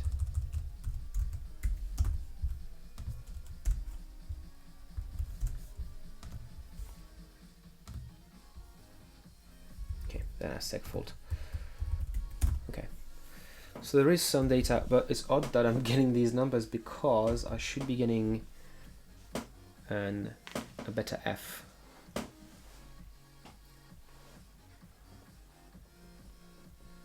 So it's either the data in my buffer that is like not correct, which is possible. But I did have some garbage going on. I guess I was sending the garbage kind of at the same time anyway, so that shouldn't be an issue.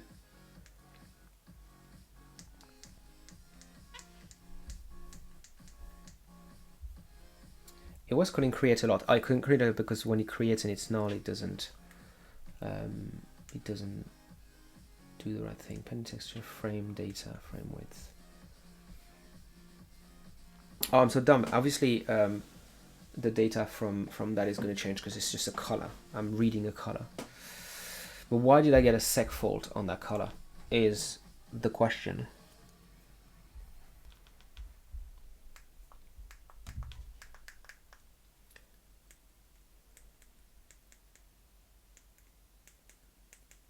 I don't even, like, in theory, I don't even need to keep the frame information because I could just get it from the current texture or like the pending texture.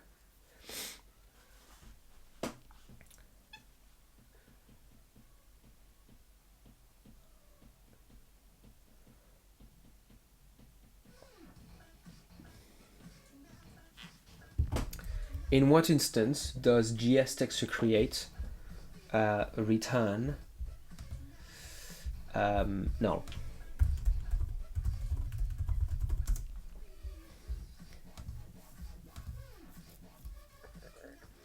A new texture object.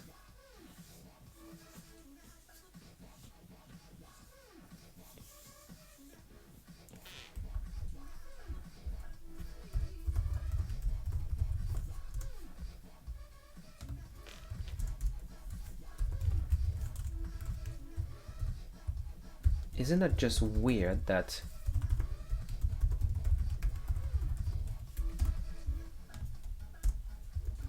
this is always null?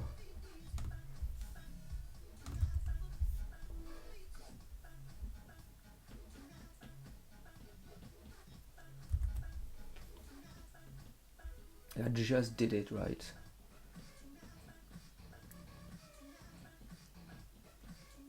The width and height was correct.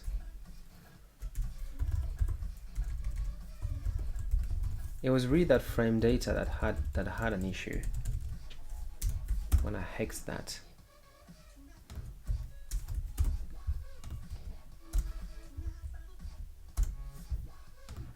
And that's when it's sec faulted after a while. Oof, oof, oof. I'm getting a cramp on my toe. Okay. On my foot actually. The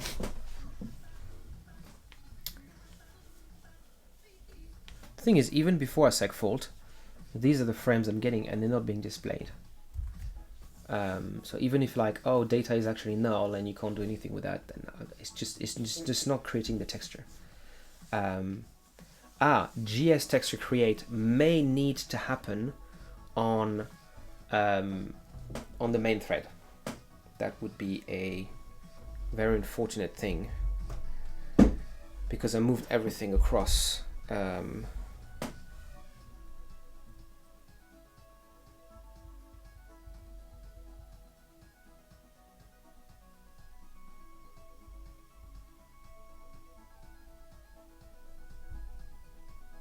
Yep, I moved everything across.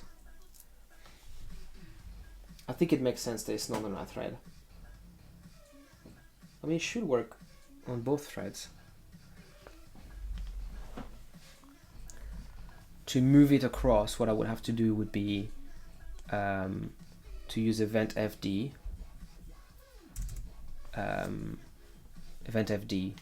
just call update texture and swap them. It's pretty much what would have to happen. It's not a terrible idea, right? I could just have this.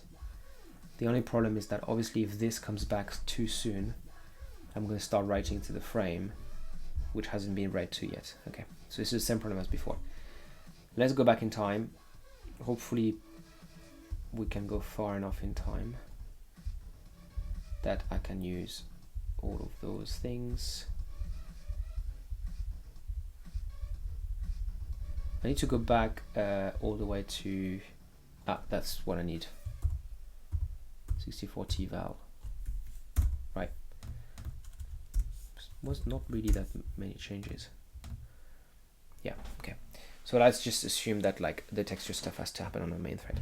Now, what about all of these things? Is it an issue with the data I'm getting? Maybe.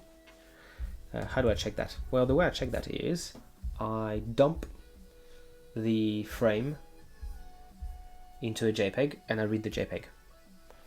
If it's correct, then it's fine. If it's not correct, then it means that, yeah, I got a problem in the way I read the buffer. So here, right here, I can do a file f equals f open / home / new. I'm just going to do out.jpg as write. F write state buffer one instance of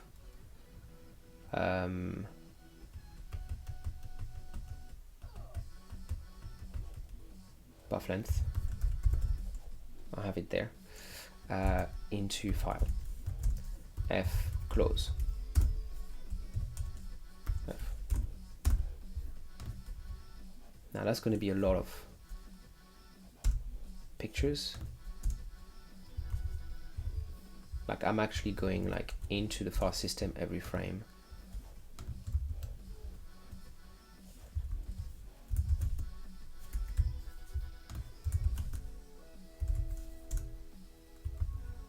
And that picture is perfect. So there's no problem with the with this. So next it could be the decoded data, right? What is a BMP header?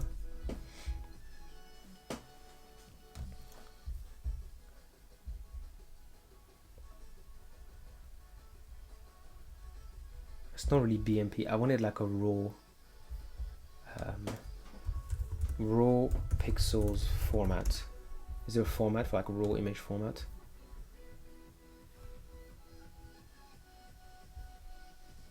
Like, is there short header, image metadata, full site, a thumbnail? Yeah, I don't want to do that. Let's assume that STBI is correct. We don't even need to do that because what we could do is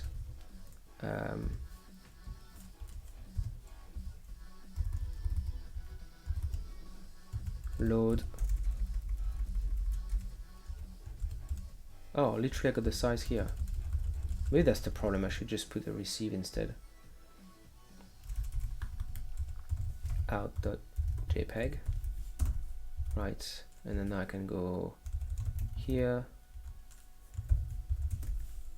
Right, so now I'm reloading the file, and that's what I'm displaying in OBS. Ah, well, that does not seem correct. But is that STBI, or is that the frame, like the way the frame data is set up?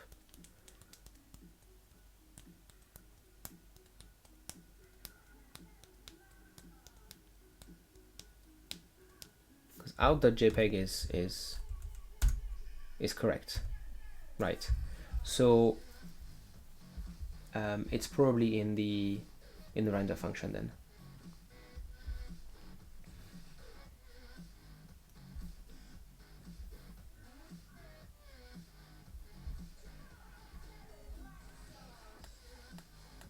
Width time 4, current frame data. Oh, it's here, right? So create texture. If the width changes, destroy, then recreate it. Otherwise, width and height with the texture.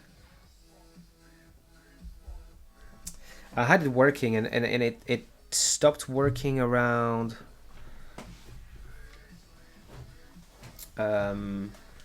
it stopped working around when I added the epoll and everything, right? So that thread was a little bit more relaxed, it seems. So it could be a race.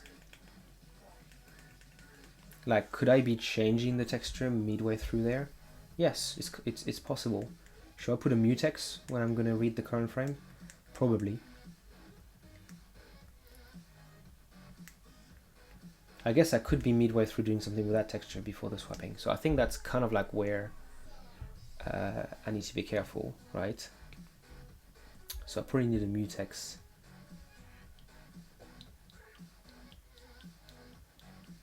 Yeah, I think that's the idea, because or I just need a pointer to the old one, but I could be starting to write to it.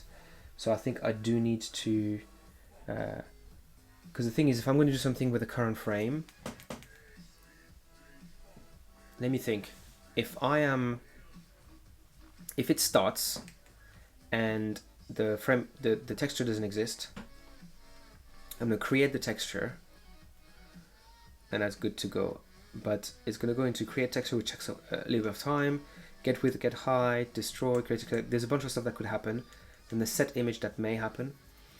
And then set image is like the key one, as well as create texture. But these could take a little bit of time. And in the time between I read the texture and, or by the time I read current frame and the time it's actually used, it could be a different one. I think this is unlikely, but I think it's possible. So what I need to do is either keep a pointer to the current frame, but then I could start writing to it, or just do mutex saying like, while I'm writing to this, you cannot change that one, which I think is the right thing to do. So it's a pthread mutex, I think. And it's going to be the current one. Current frame mutex. How do you use pthread mutex init?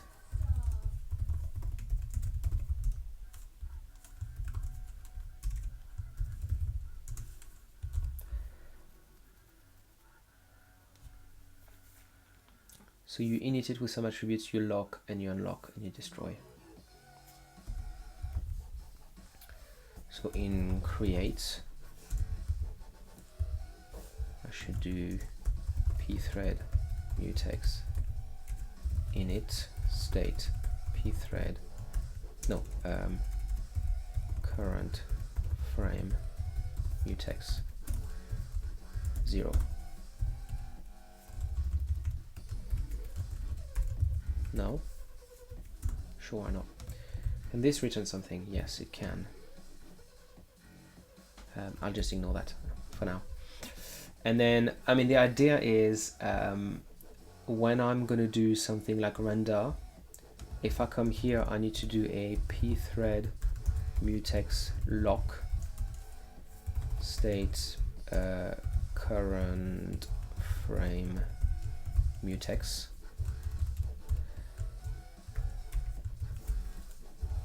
And realistically, I want to unlock. Actually, I want to unlock after this.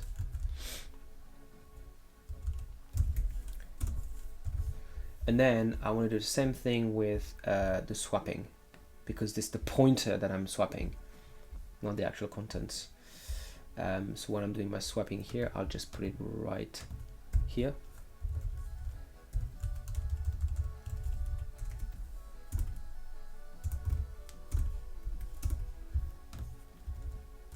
See if that does anything.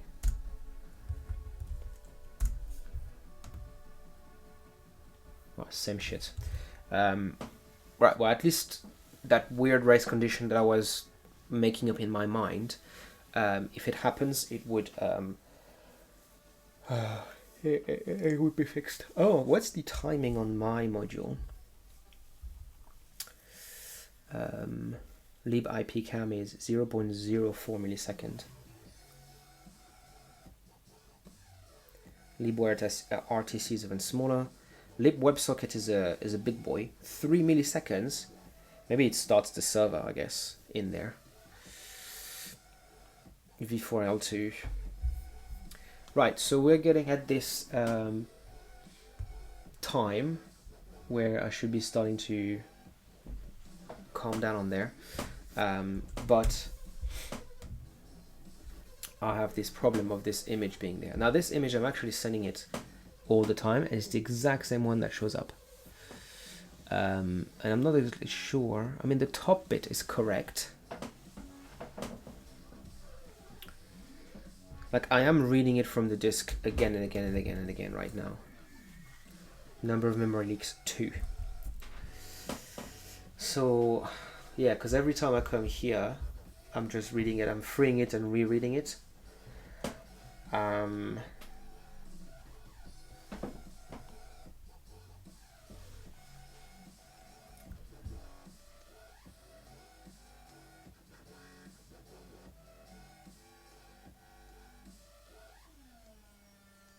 trying to think about what I could have done. I could try just to see if I don't call set image, but I just recreate the texture every time, if it works. So let's try that.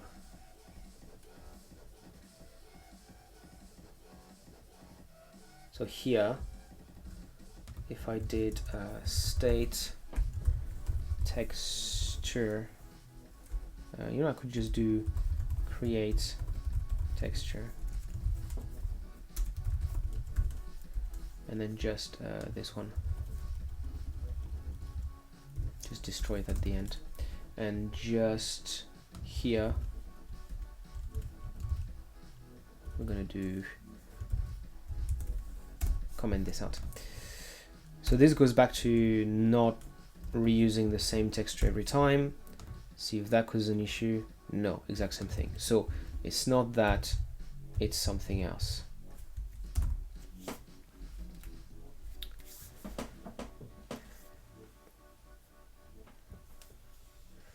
My JPEG file is correct. I can open it and it works. STBI, opening it, I can't really check if it works unless I rewrite the image in another format and it looks perfect. But I'm going to trust that STBI works. So it's either set image, but no, because I switched it to something that just did create texture and it worked. So it must be create texture, because I was doing it all the time before and it was still causing the issue. So create texture gets the current frame width, the current frame height, gives it the data and set it to dynamic. I mean, I really can't see what could go wrong in there. It does feel like after a while it just stops, but it's like always the same size. And then it's not really garbage, it's just this repetitive pattern.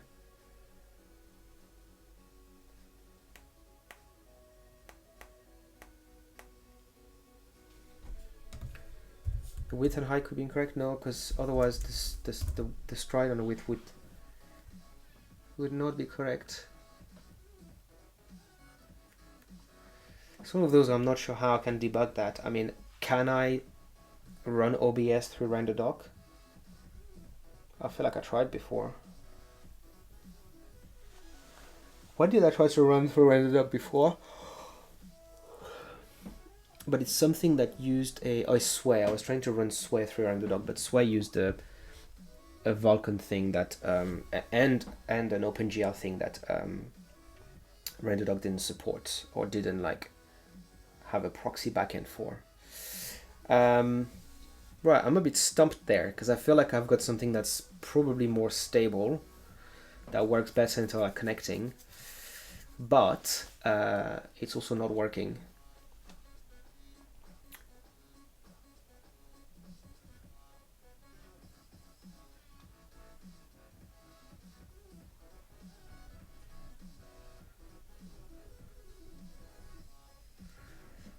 I could try to make the connect blocking again, but I think it's the read loop that may have had an impact. Actually, I don't even know. It just feels weird because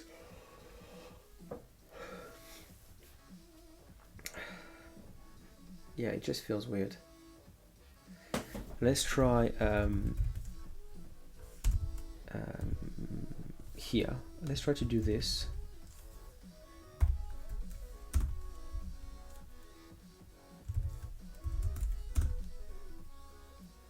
And then in render, I'm going to straight up load the thing.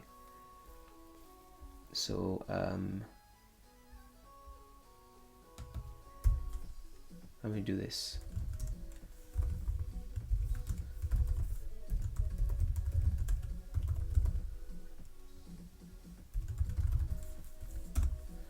But I'm just wondering because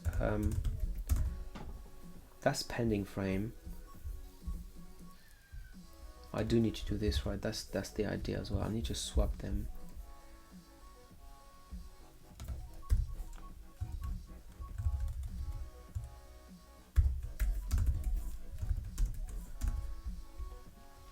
So that's never going to be null. I'm going to read this again, do a free, and then do this, and it should be fine. Same problem. Double field corruption, that's fine, because I called free on the thing already. Now, what I'm interested in there is to potentially have something even more stupid.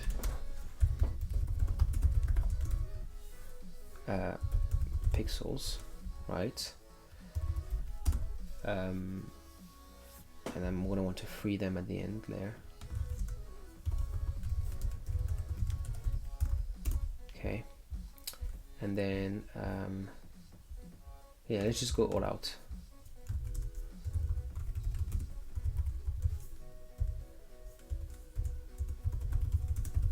I usually don't like declaring them like that in a row, but I just I'm just testing something, so I'll just do that. Right, so now I've got some pixels. I don't need all this, and I'm just going to do something like this.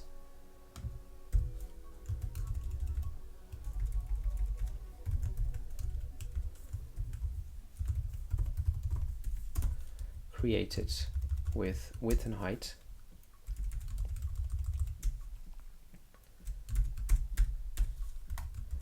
And pixels. I don't even need to make it dynamic. Right, which I can then straight up do this.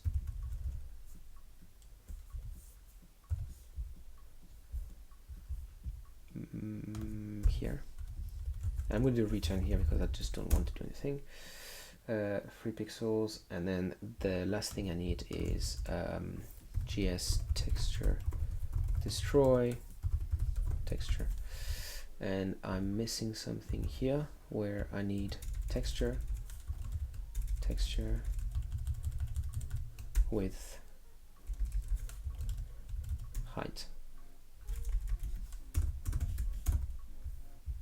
So my render is literally read the file, decode, bleed into texture, show it.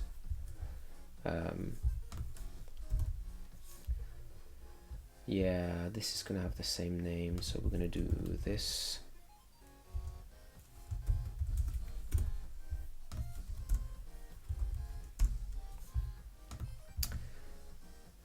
Got the same problem. So and I'm loading a file, right? So there must be something really wrong in how I do something.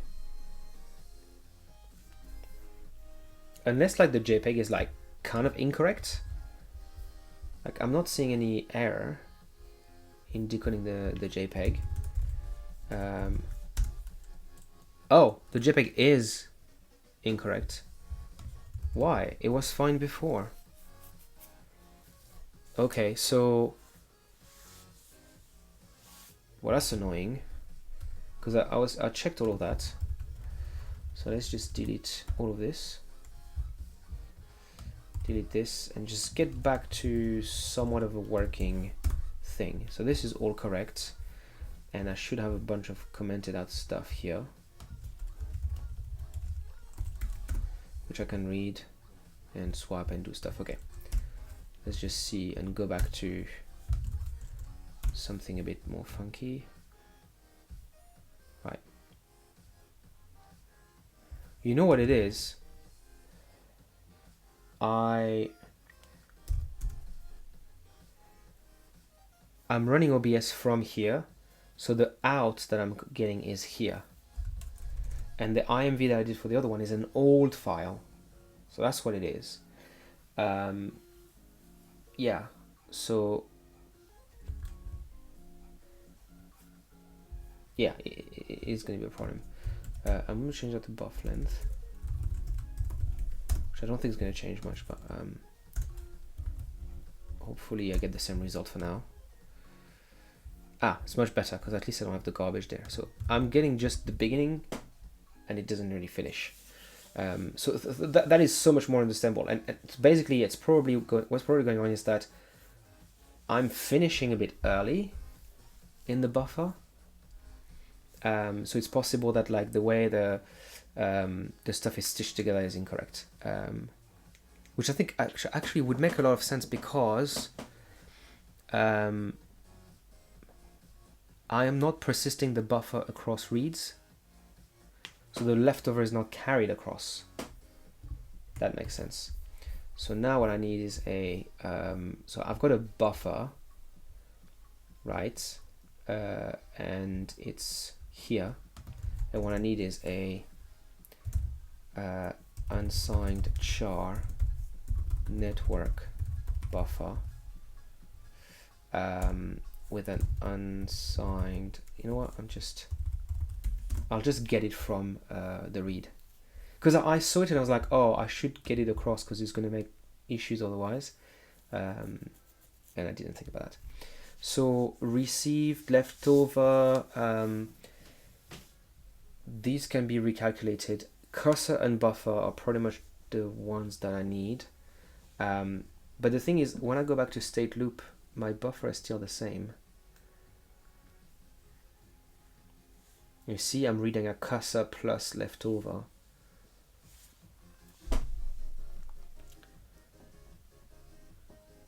I mean, this here, this used to be in the while loop, right? So received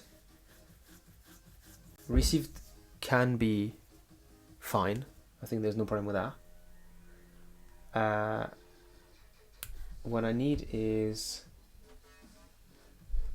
what do I need? A buffer for sure and cursor.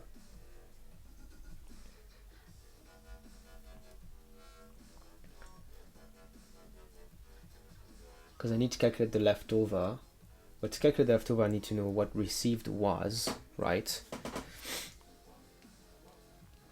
So I think I need those three.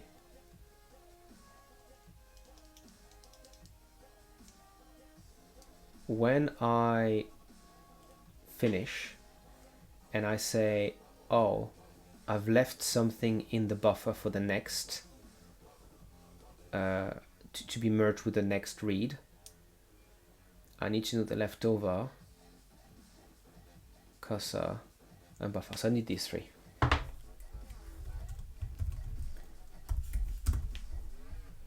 It's going to start getting a little bit messy there because, and the other problem is that buffer here is now network buffer.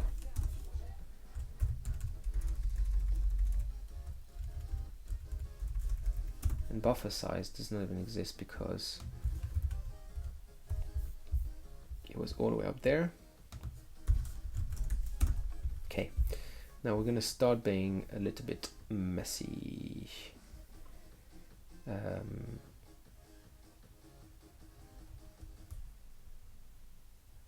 Cursor equals buffer. I need a cursor, so I need on create.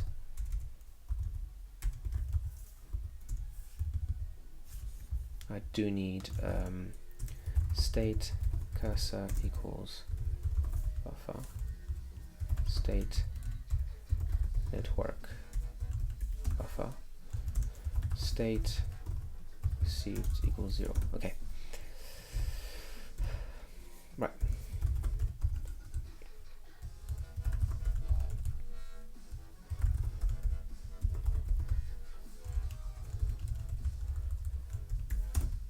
That's going to take a little bit of time, but we'll get there.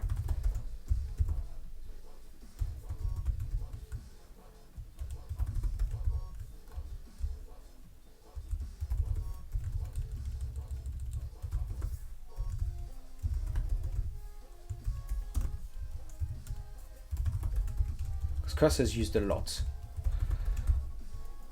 in here, so that's going to be a little bit complicated. Why would this actually work? What's received? Syssocket. Interesting.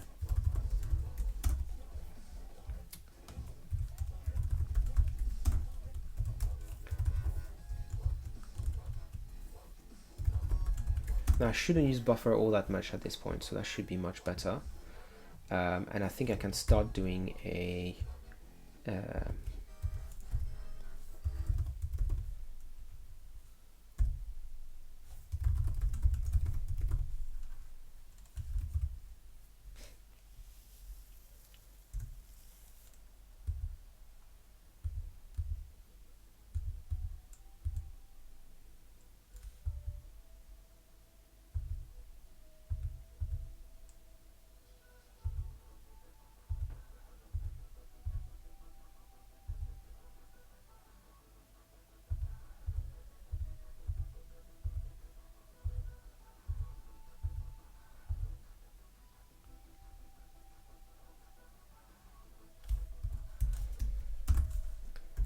now this actually substantially reduced the amount of stuff that I had to change there.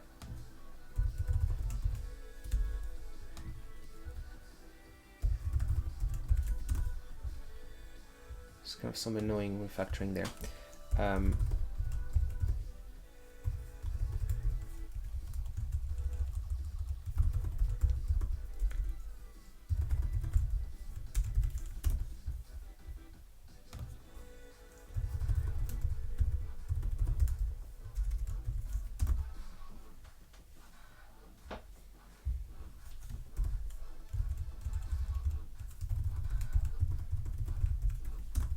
Okay, just going to assume everything works out of the box. Same garbage.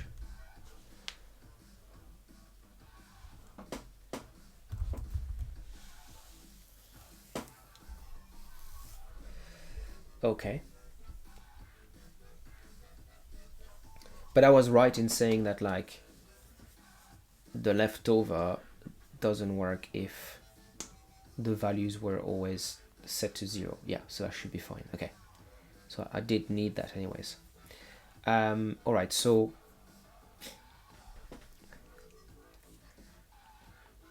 could the buffer length not be calculated correctly in here? Is this here? This is where I do my stuff, right? If I give STBI the entire thing, it's just some garbage. If I give it just the correct size, it just seems to be the correct thing. So the buffer length is correctly calculated, but it basically goes to show that even though I've found the boundary seemingly, what I have in my buffer is not correct.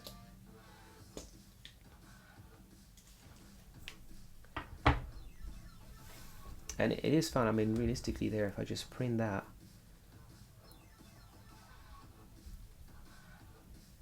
unless I move the cursor in the wrong place, no. Go to state loop.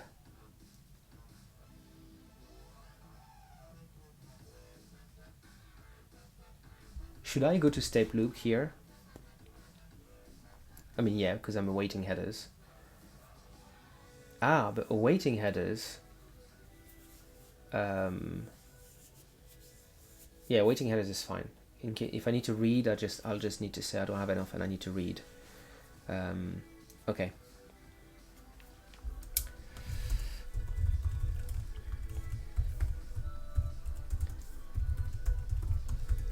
Let's see.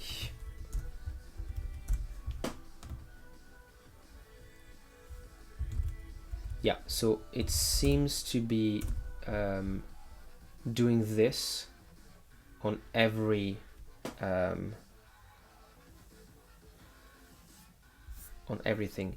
So the cursor could be in a wrong place, not really. Buff length, mem buff length. So it is found, right? It has to be. What if I printed a few characters? I don't have much time left. At found, and I print 8 characters.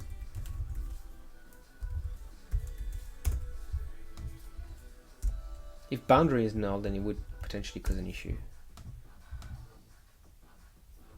Nope, that's the correct boundary. The question is, what about state cursor? Is state cursor the same every time?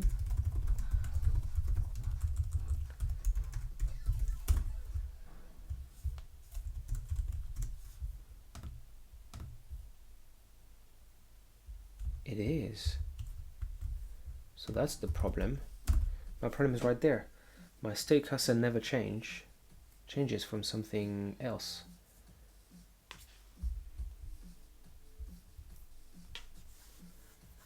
But I am like obviously moving it there, right? Did it change at the beginning? No, it's just been the exact same every time. So it is set once at the beginning of a frame and then never again. But like, I am moving it right here. Network buffer.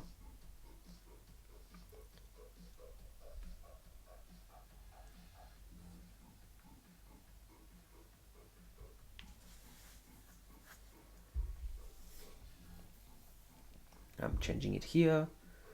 I mean, I guess it's since the first time that is set. I mean, maybe it just comes back in. Let me see. I may want to print it right there.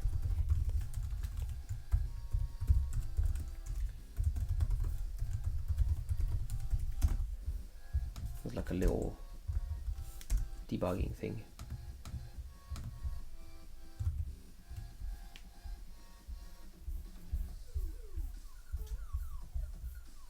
I mean, that is legitimately the position of the thing. But the fact that it's always the same is like 4095. It means that basically the cursor is always at the end. It always moves like at the end. My network buffer is not cleaned. The buffer is not cleared, which means there's garbage data, which means once it finds it once, it stays there. So I need to mem set the buffer.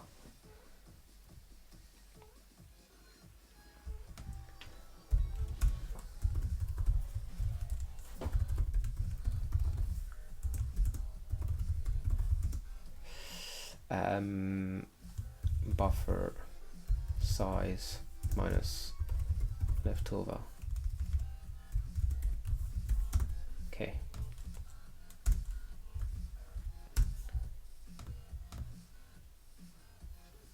Okay, now it's just complete garbage.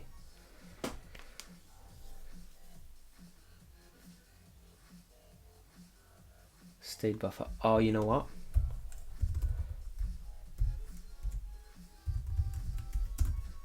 Do I have state buffer somewhere that's left in there? Not really. I may have region state buffer somewhere. No, same garbage. Okay.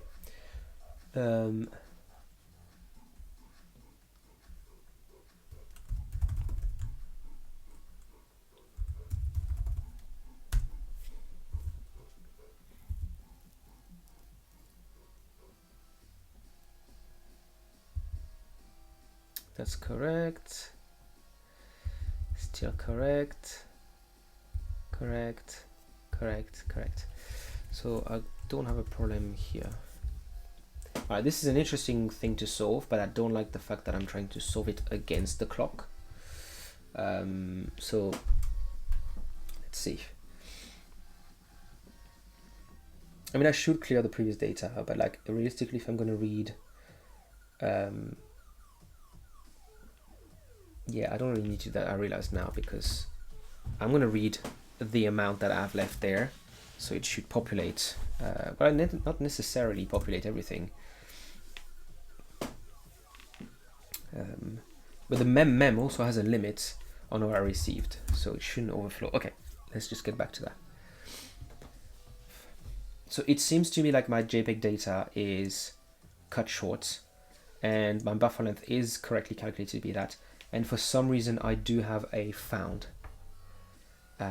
So it finds within the data in the cursor the boundary. Could it be looking too far in the cursor? And because I have an array now, and the boundary is stored there, it looks there. That's possible, right? Yeah, that actually makes a lot of sense. I could even check like my alloc. Alloc will be there because it'll be after what I've allocated. So is my mem going too far? What is my buffer length here? Well, my buffer length was correct at that point in time. But what if I was going here and printing, making a bit of a mistake here, but let's just try it out. I'm going to try to print state cursor, and I want to print a bunch of data from it.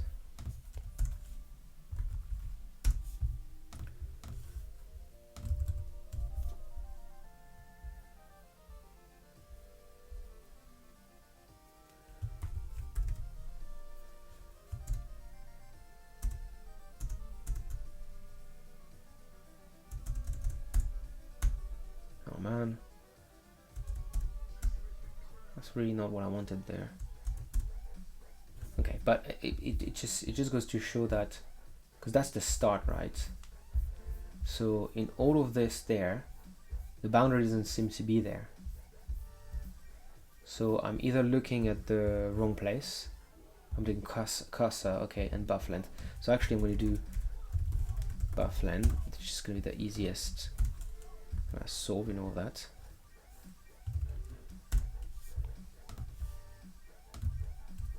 and I've got a bunch of data there again, right? Which none of them has the double dash with the thing. Okay, so how is it that it finds? Could strlen of boundary be incorrect? Could boundary be incorrect?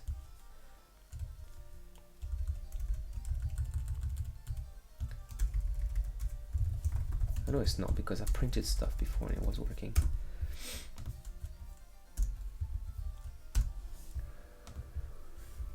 No, boundary is correct. Okay. It finds the boundary within the cursor, where the cursor is. How far in? Let's do that. How far in the cursor? How far in the buffer is the cursor?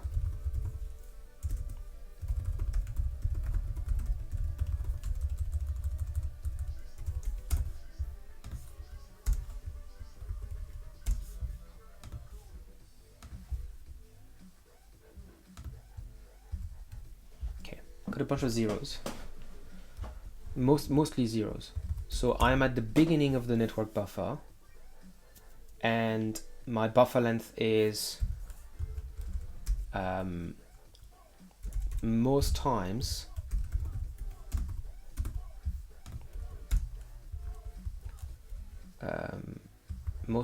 it's the, what the hell am I doing? Okay.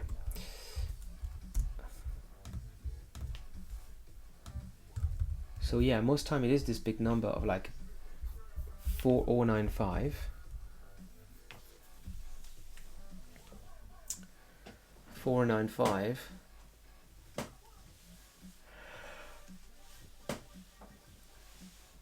So it's so weird that like it finds within cursor and buff length the boundary within the state boundary. How does it find it? Because I did like print what's inside cursor. What if I did there you go. What I'm going to do is I'm going to say how far in cursor is found.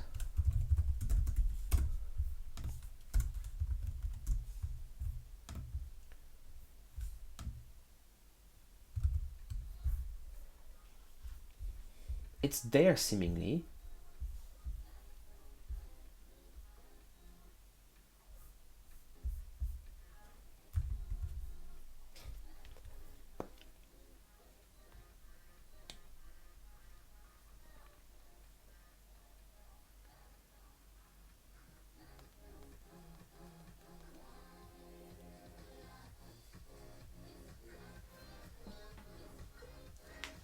I know I'm not like overwriting the first, like the start of the buffer over and over and over again, because I would have the end of the image there, not the start of it.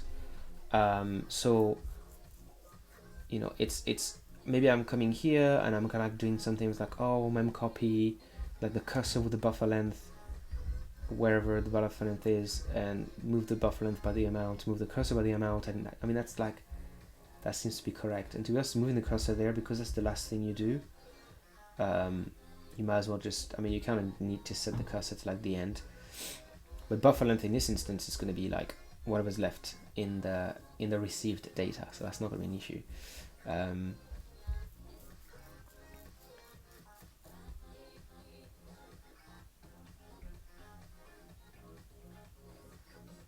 Don't have much time, but I don't want to end on this. That would be a terrible thing. Does it really find the boundary in the cursor? When I print found, right, person.star_s, and I say you know, 8 of found,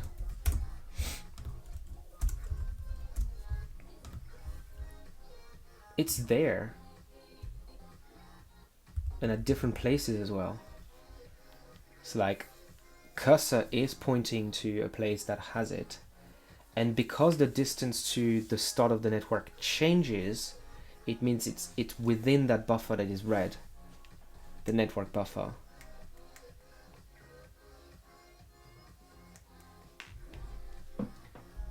I would hate if it was the server that had an issue. I'm going to restart it. Yeah, okay, great. So at least I know it's not the server. Next question I want to find is how often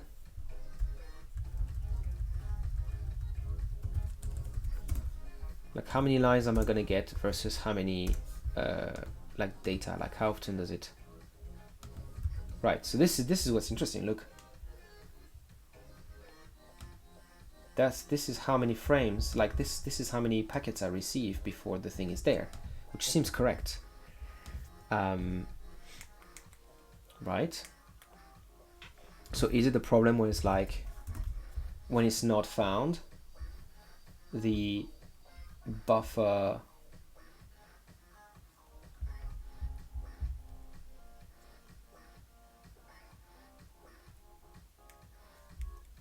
I'm not printing this, so that should be fine.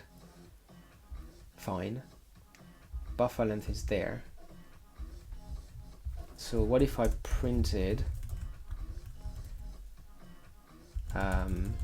actually, you know, the other thing that could be wrong is if I copy cursor found minus state cursor.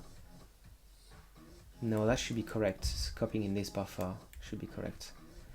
What if I printed here the buffer length?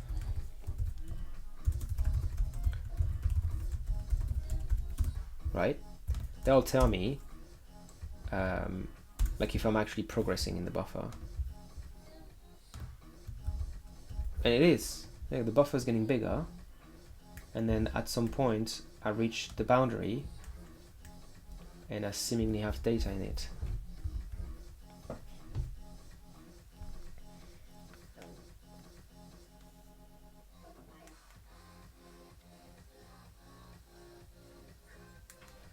Right, I'm gonna try one more dump the image type thing.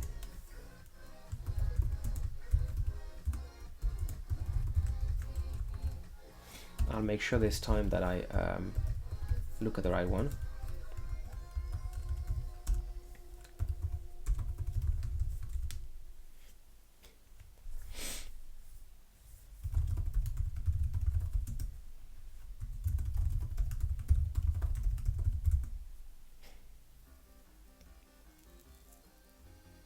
Oh.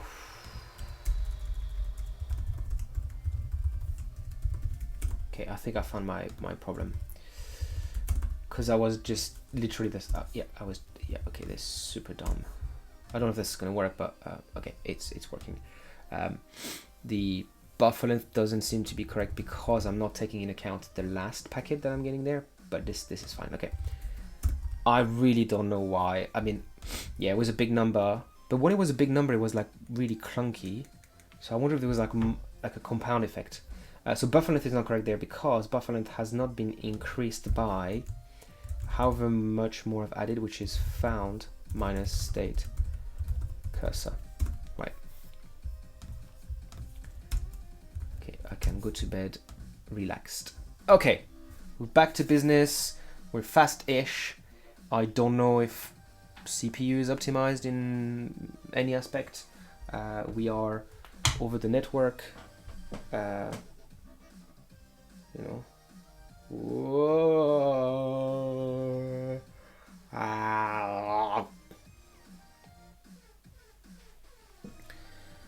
Behind the scene there. There you go.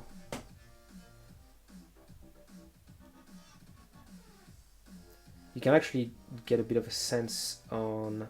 Can you get a sense of the latency? Not really, unless I go here. But even then, you don't really see the thing anymore. Unless I do this. No, because you don't see it anymore, so it's just useless. I wanted to show like when I'm like how responsive it is, like the latency. It's pretty good latency. And my CPU fan is not going up this time. It's It's not going crazy. So I wonder if this is kind of solved with that shared texture instead of creating one every time. As I'm saying that, I think I can hear it. Yeah, it is going up a bit, so I might stop it fairly soon before it goes crazy. What if I just do this? If I do this, is the CPU fan still crazy? Seems like it may